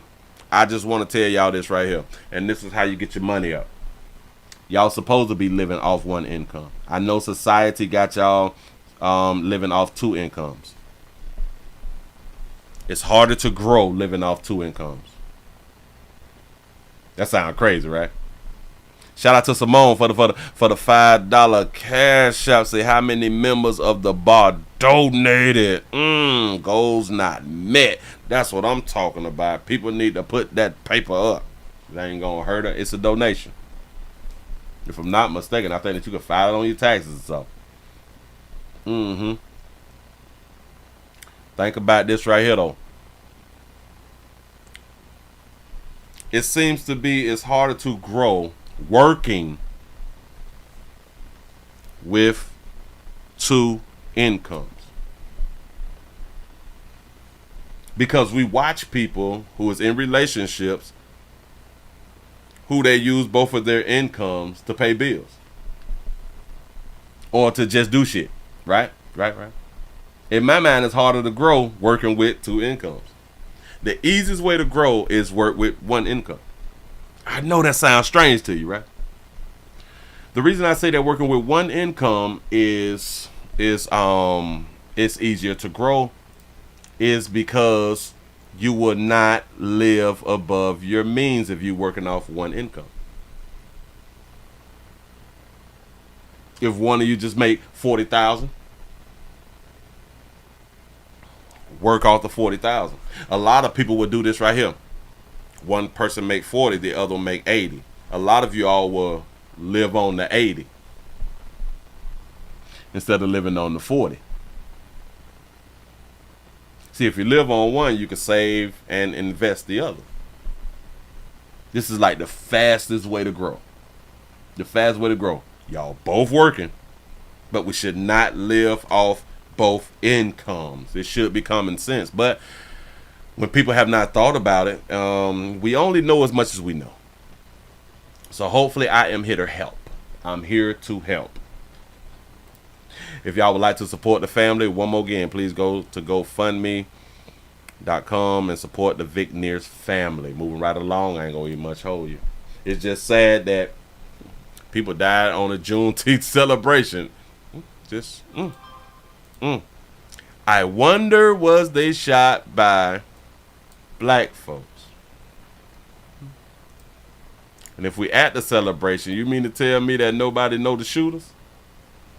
If we at a black folk celebration, this situation, nobody saw the shooter? No, nobody ain't gonna say nothing. Got it. Got it. Makes sense, I guess. Yeah, right. You live off 50,000, you invest the rest. This is so simple. Do y'all understand that people get shocked when people like, ooh, you got $30,000 saved? How you did that? Well, that's impossible to have 30 saved and 40 saved. It's not really that difficult. If you don't live above your means, and typically people who work, and especially if you have kids, you're gonna also get income taxes. See, I don't understand. Like, if y'all both work, y'all both get income taxes. Just live off one income, save both income taxes, and save one income. You know how fast y'all can hit 100 grand? But we don't think the long term. Because if we got money, we want to spend money. We got money, we see everything that we want. We don't look long term. We just don't. Women nowadays is making the argument that they want to make 6 figures and all that fly shit right there. Do y'all know when they say this type of stuff and they don't never add in, well, yeah, I want to do that makes this amount, but what I'm going to do with my money is I'm going to invest that this and this. I am going to do stuff with the money that I am getting. I just need to do who make this right on. A lot of women don't even say this out loud either. You may want a dude that makes over 6 figures, which a lot of y'all don't. A lot of women don't make over 6 figures. But if y'all just 40, 50, 60 in, a lot of y'all have never said on the internet, I want a dude that make over 100 to where I can pay all the bills with my 60 and we can do some shit with his 100. Y'all don't even, no. We don't think it through. We really don't, because we want the now. We just want the now. I don't give a damn. We want that shit today. And I understand it, because I think we all have to fight against wanting things today and actually going to get it today. I think we all fight with ourselves with that right there. I be wanting stuff too. You know, I be wanting like another Bentley or something like that right there. I be wanting that stuff too, but I got to tell myself, no. No. You say that's easy. Put away $300 per paycheck. That's $600 a month, which is $7,200 a year. You say have it taken out automatically. The problem is, listen. When it grow just a little bit, when it get to like $1,000 or $2,000, a lot of people, they go to tapping into what they saving. A lot of people will overspend in some shit because of what they're saving. Money management is a real issue in the majority of communities. I can say the majority because we have so many people who is in poverty in all communities. In all communities. And that just means that we have not thought about, well, I believe that we've thought about, but we have not came to a conclusion or the solution of what we're going to do to change our outcome or our situations. If we down bad and we've been doing it like this right here, what do we need to do and what we need to cut back? It's not difficult. It's just we don't find a solution and stick with it. That's it. But move right along. I don't want to depress you good people out here in the doggone street. Let me go and put this up on the screen real quick. Let me grab this right here because this is something that somebody may want to see. We have a McDonald's employee who is accused of shooting at a customer's car. Here we go. A McDonald's employee who was packing heat is now facing charges because she fired that gun at a customer. Lakeland police say Chastity Gardner did it because the customer said she got their order wrong. Fox 13's Jennifer Vaglis joins us live from the newsroom. And Jennifer, a wild encounter that really could have ended badly. Yeah, Haley, luckily no one was injured, but LPD officers call it mayhem, and it was all recorded on surveillance cameras. A violent altercation ending in gunfire at this 24-hour McDonald's on Memorial Boulevard East near Gilmore Ave. According to the arrest affidavit, 22-year-old Chastity Gardner Shout that baby out for having her real though. was working the drive-thru around 1 Friday morning. A customer who police called the victim went through the drive-thru with friends in the car and put in 2 separate orders. The victim told police Gardner got their orders wrong. Surveillance video begins when they expressed that to her. You can see Gardner throw a drink at them through the window. The customers then reach through the window and throw cups at the employees. When more words are exchanged, the customers reach back in and throw a cup with liquid at Gardner. You can then see Gardner grab this bag. And it's not an order. It contained a firearm. Gardner then heads outside. The victims say they heard 2 gunshots and turned the corner into a nearby apartment complex, discovering 1 bullet hit the passenger side of their car. Now again, luckily no injuries were reported. Police say Gardner told them a few different stories of her side of the story, but ultimately said she was in fear for her life, and what she fired was warning shots. Gardner was arrested for aggravated assault with a deadly weapon without intent to kill. Now I tried to call the McDonald's about 3 times for a comment, but the phone lines were busy. Back to you, Haley. All right, Jennifer. Phone line, yeah, the phone line do be busy sometimes, baby. It really do. I heard her run that there back a little bit, shook her head, go ahead. Packing heat is now facing charges. Yeah, this beautiful baby here with the bonnet on her head say that she was in fear for her life.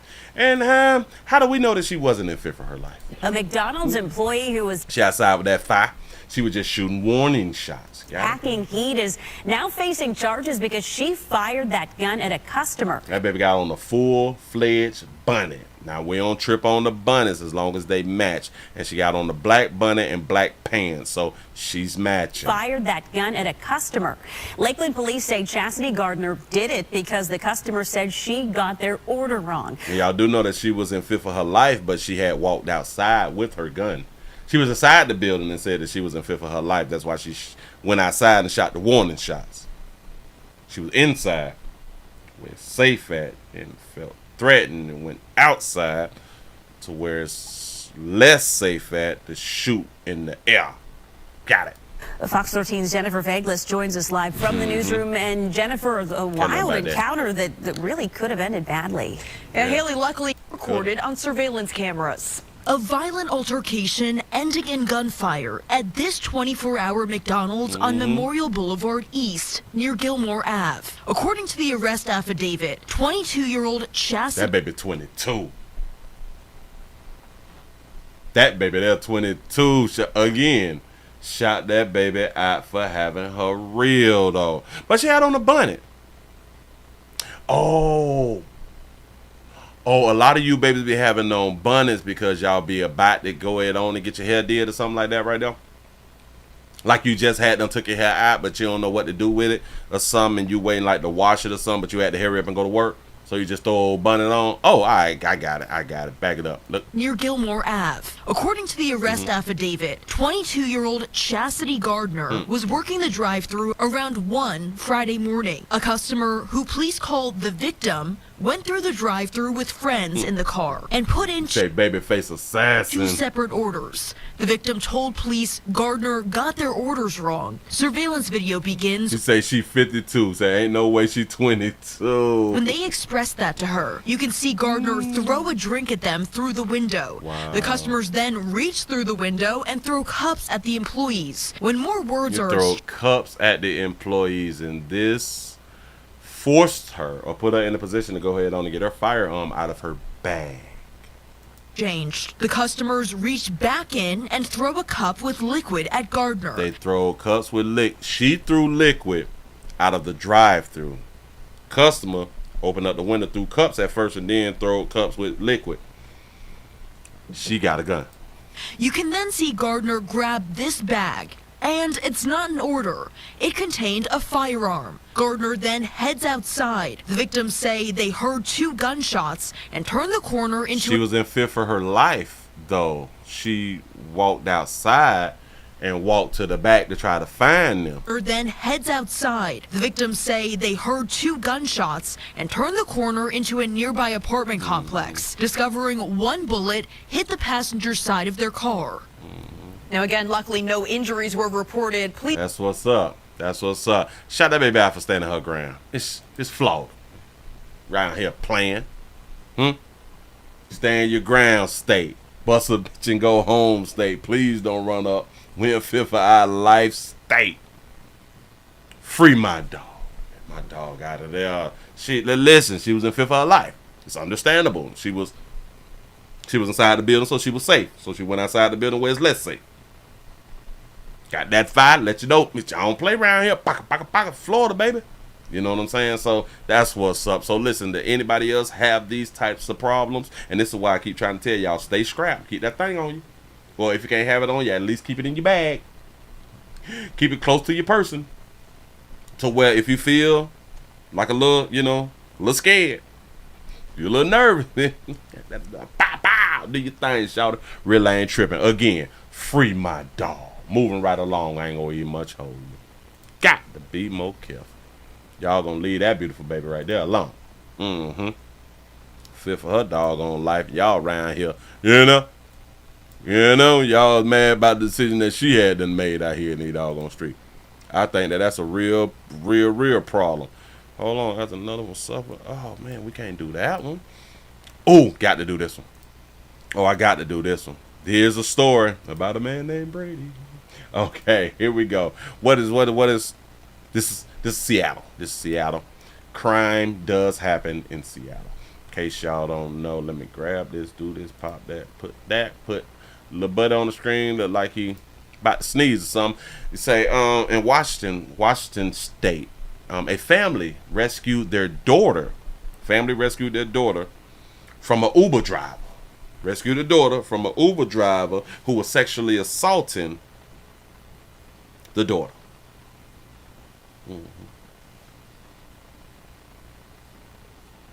Family rescued their daughter from Uber driver's sexual assault. That's what the title says. Here we go. Cause documents which say the father and the family were able to stop this sexual assault by attacking the Uber driver. The father and the family stopped the attack. They did. This is how they labeled it. How a WA, which is Washington, family rescued their daughter from an Uber driver's sexual assault.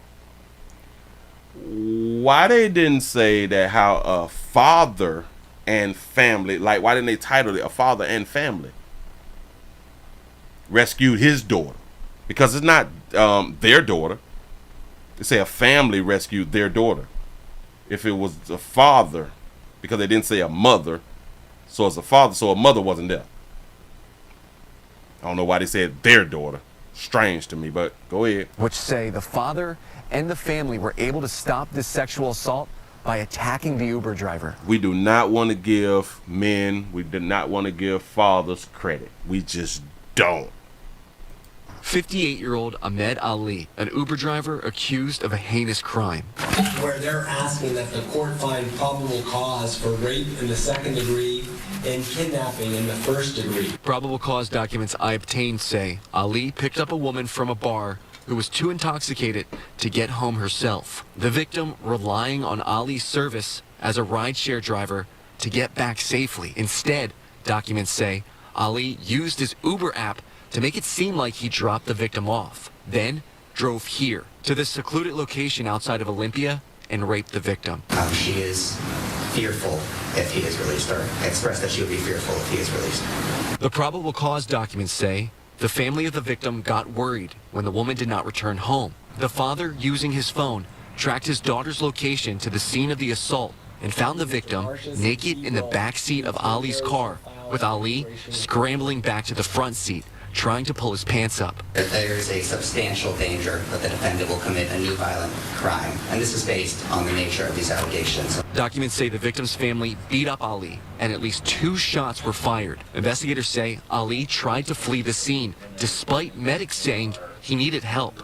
In court, Ali still had bandages on his hands. Near the scene of the attack, I spoke to a dad who told me it's horrifying to hear what happened to someone else's daughter on Father's Day weekend. You know, to me it's justice, and it should have never happened to begin with, right?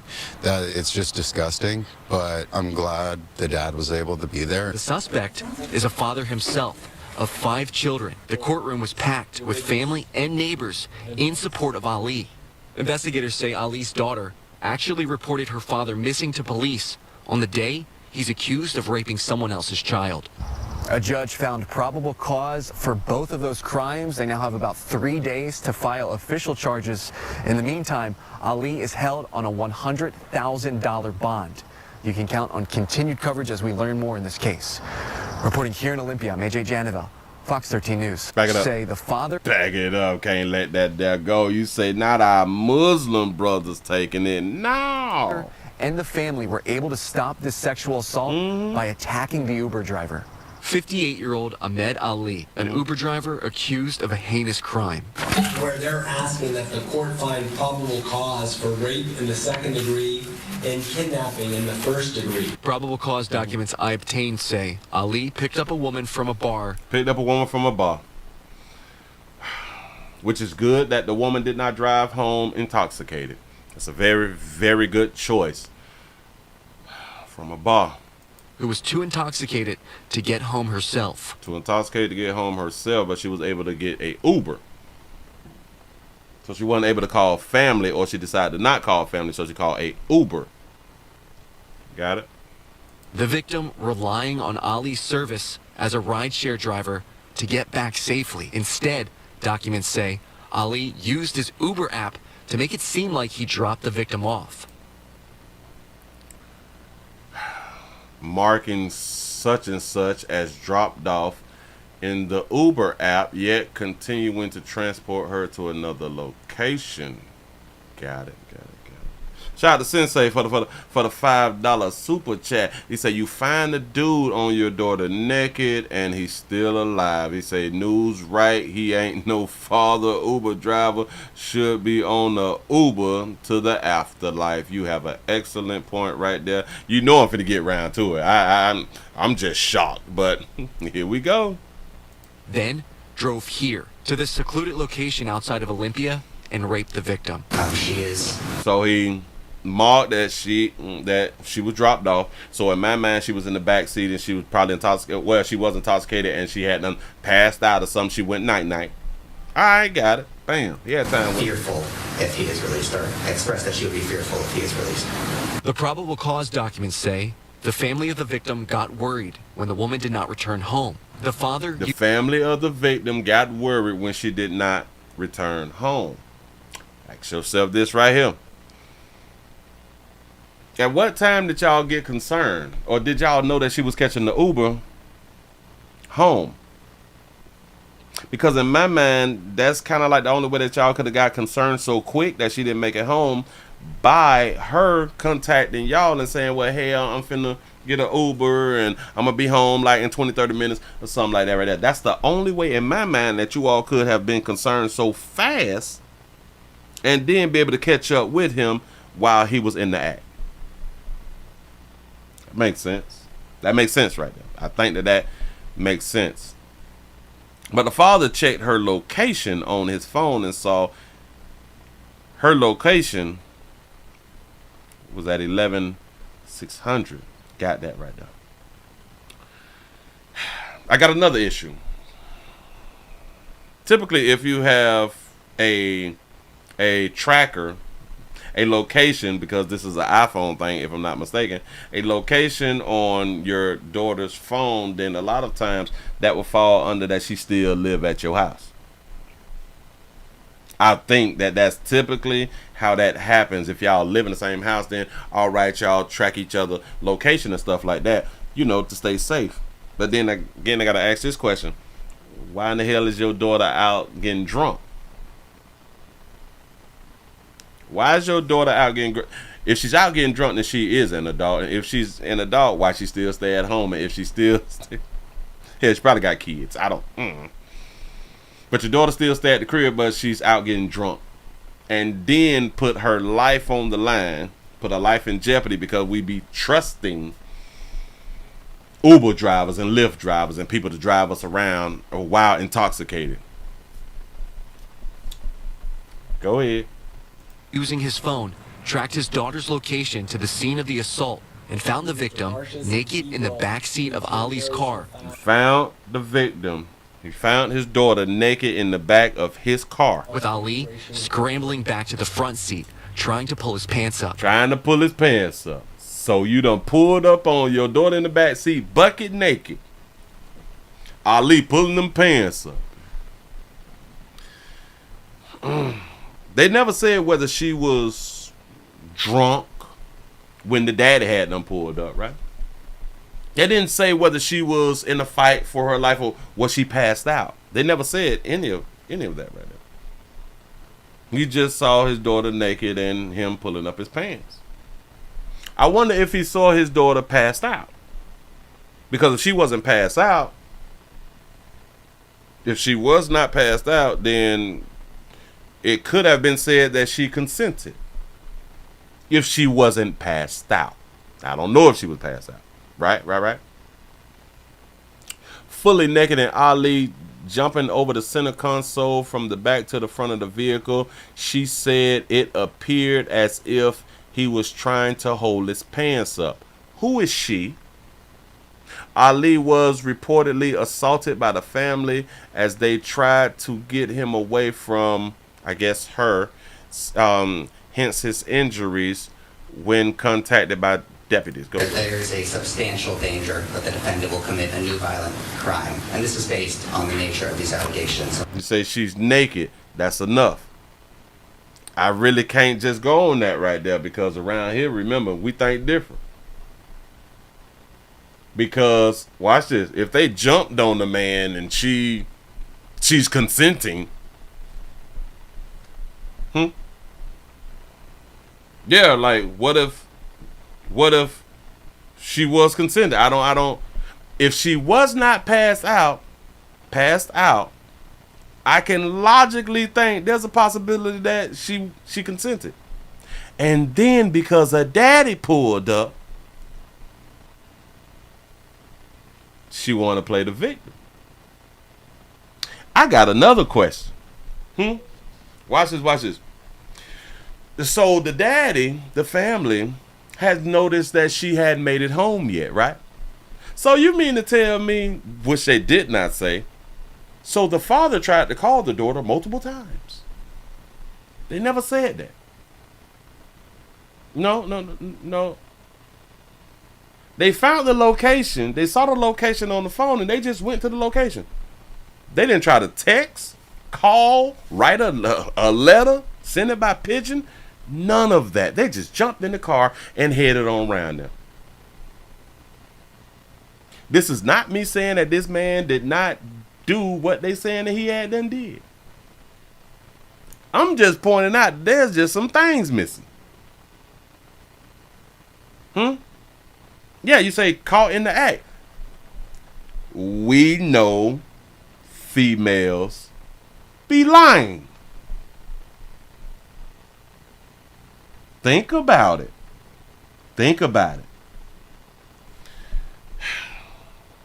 A girl getting smashed in the back seat and her daddy pull up. That's embarrassing. You don't want your daddy to think that you was a hoe. Did we not also say that not our Muslim brother out here taking it? In my mind, I'm also thinking that she's Muslim. Because according to how the family look, they look to be non-black American. Non-Negro. I'm just saying.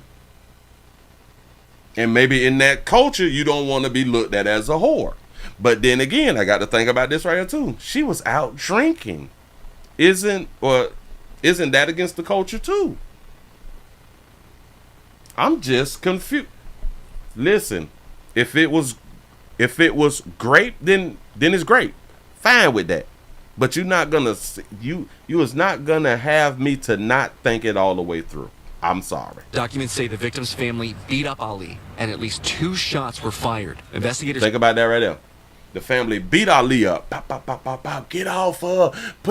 Don't you ever put your meat in her again. And 2 shots were fired. They did not say now time that he was shot by any one of them shots. I don't understand it.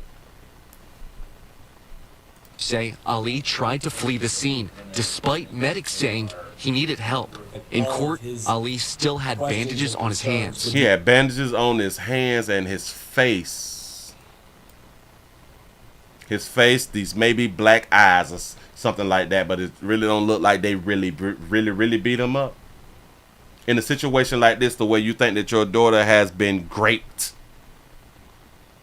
and the family jumped on him. As a family, we didn't remove him off earth?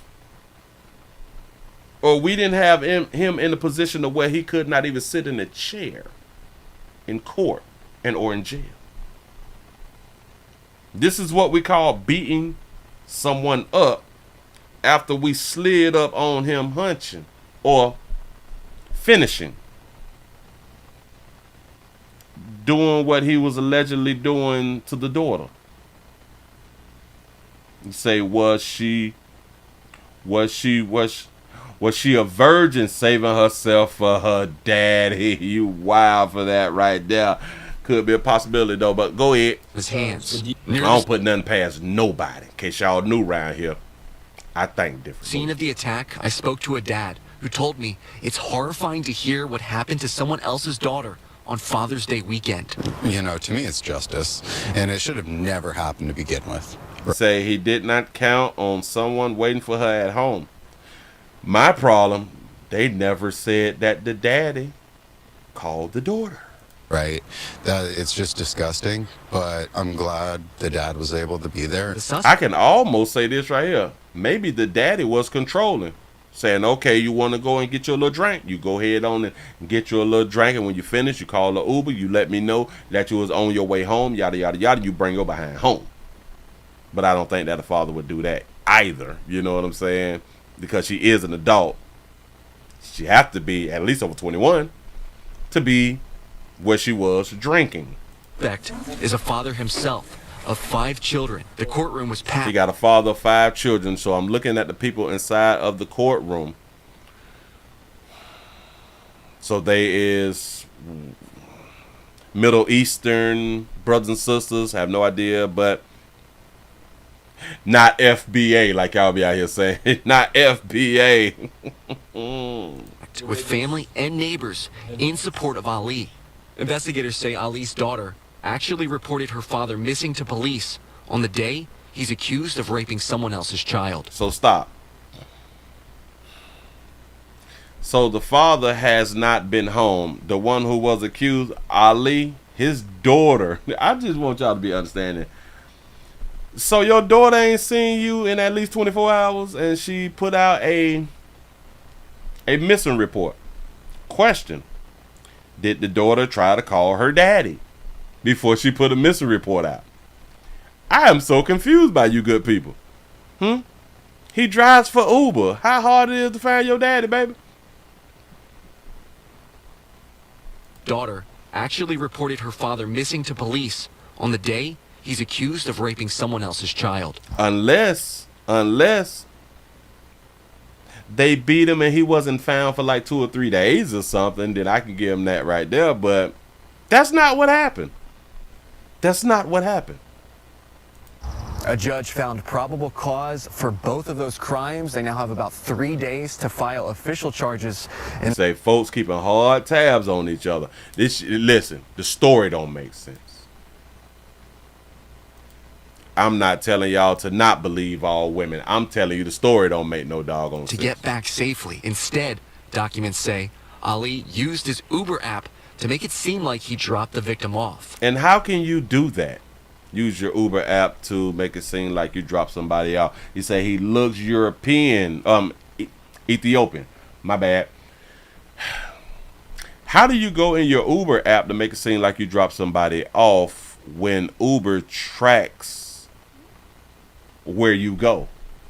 If there is an address to where you supposed to be taking that person, how do you do in the app that you dropped that person off to where they was going?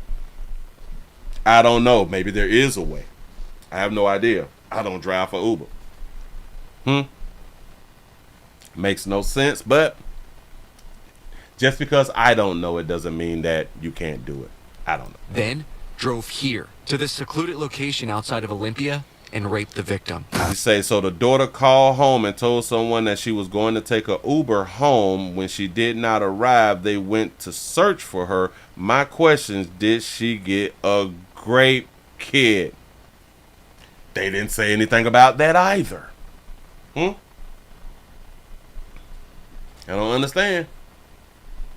She is fearful. Oh, so that's how they do it with Uber. They say in the ride. Oh, so they just hit in the ride.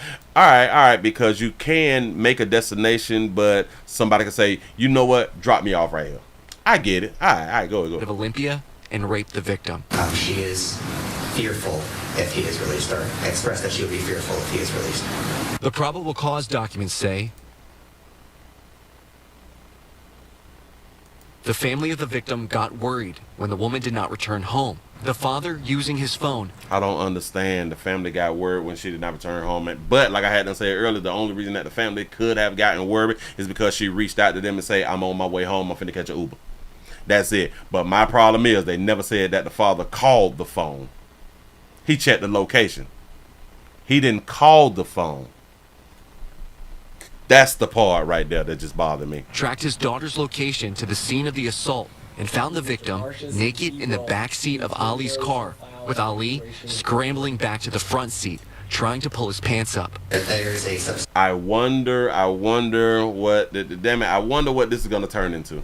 I can't wait until they get into like the nitty gritty, until they go to talking and he gives his explanation for why they called him where they called him at.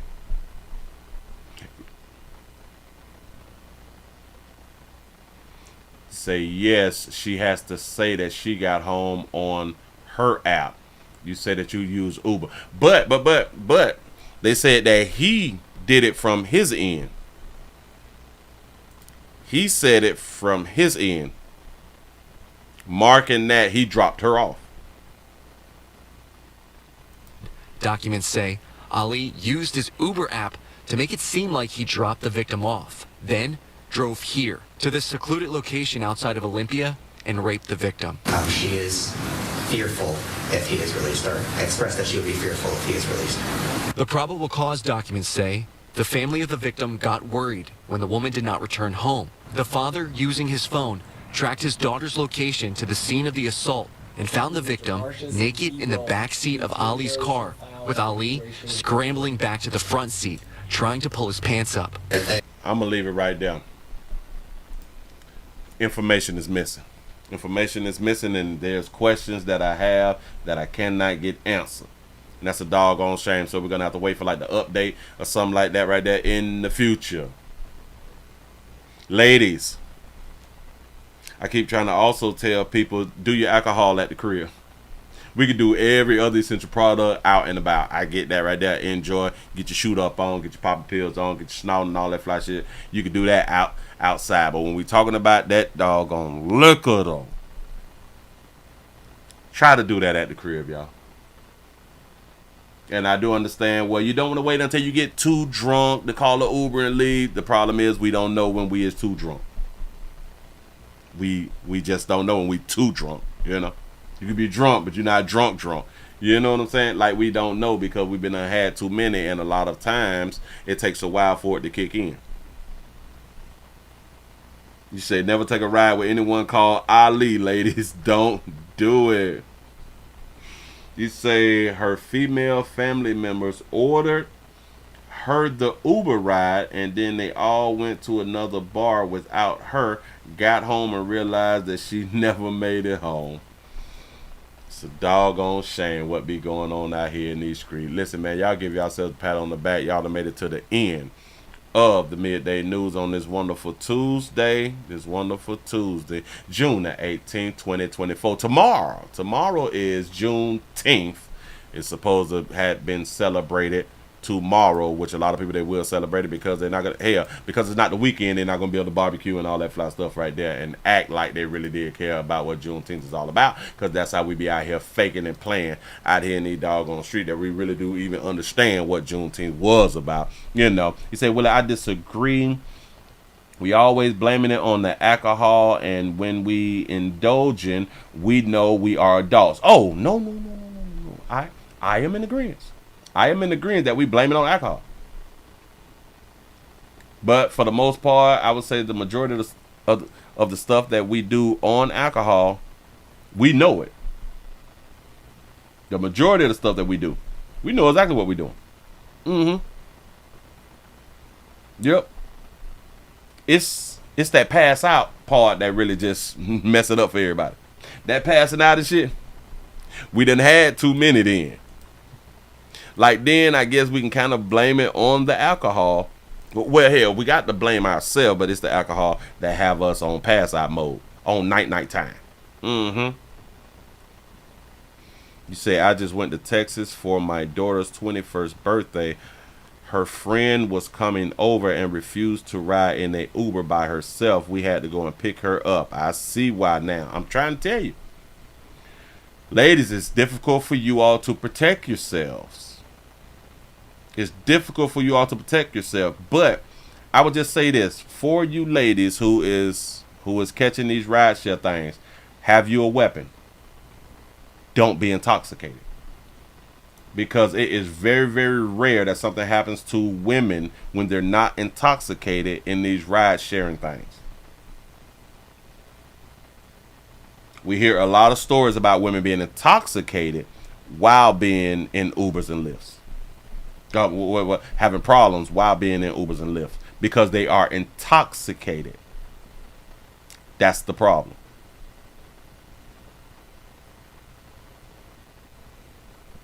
You say, no, it's not. Women should have a gun when riding with strangers. Yeah. Women should have guns when they riding with strangers. Yes, they do. I was seeing the commercials. They now have kids Uber. So do they vet the drivers? Well, we can vet the drivers. One thing about it is, like we say when it comes down to the schools and stuff, and people be asking questions. Well, did you do a background check? Well, you can do all the background checks that you want to. Ain't nothing gonna show up if the people have not been caught. You know, we can do the background checks. If they have not been caught and they is predators and molesters and grapists, we will never know because they haven't been caught. If we just start to trust all humans to be humans, if we do this thing called don't put things past anybody, we'll make better decisions. We will really make better decisions. Say, Willie, it's called a crime of opportunity. Yes, and yes. Yes, and ladies, a lot of y'all get caught on that oil, and we can feel on you and all that type of stuff there, and you don't feel nothing. We can play all in your little monkey and shit, and you don't feel nothing. You have no idea what just happened. But y'all still get drunk out here in these damn streets. Y'all give yourselves a pat on the back. Y'all done made it to the end. To the end. Players, prostate cancer awareness around here in these YouTube streets. Say, it's just a finger. So your prostate don't work, your meat don't work. Mess around and lose your little la-la or your life. It's your choice. You make the call. Your body, your booty. I am here to help. Yes, I am. Yes, I'm Mills. I really do appreciate y'all for rocking. Thank y'all for being around here. They say blame it on the Casamigo, Patron, Ciroc, Grey Goose out here. You say drinking to the point where you're drunk isn't ladylike anyway. Facts. The sad part is that these babies can drink wine. Bitch can have one full big cup of wine. It's over. it's truly over. I don't know how many of you all have seen it. I've seen it, and it just be so sad to see y'all out here pissy drunk. Oh my God, this shit is no sense. I don't care how beautiful you are, boy, that pissy drunk shit is horrible on a woman. It's horrible. A lot of y'all do not understand that y'all be embarrassing, bitch, I hear in these streets. That shit is embarrassing.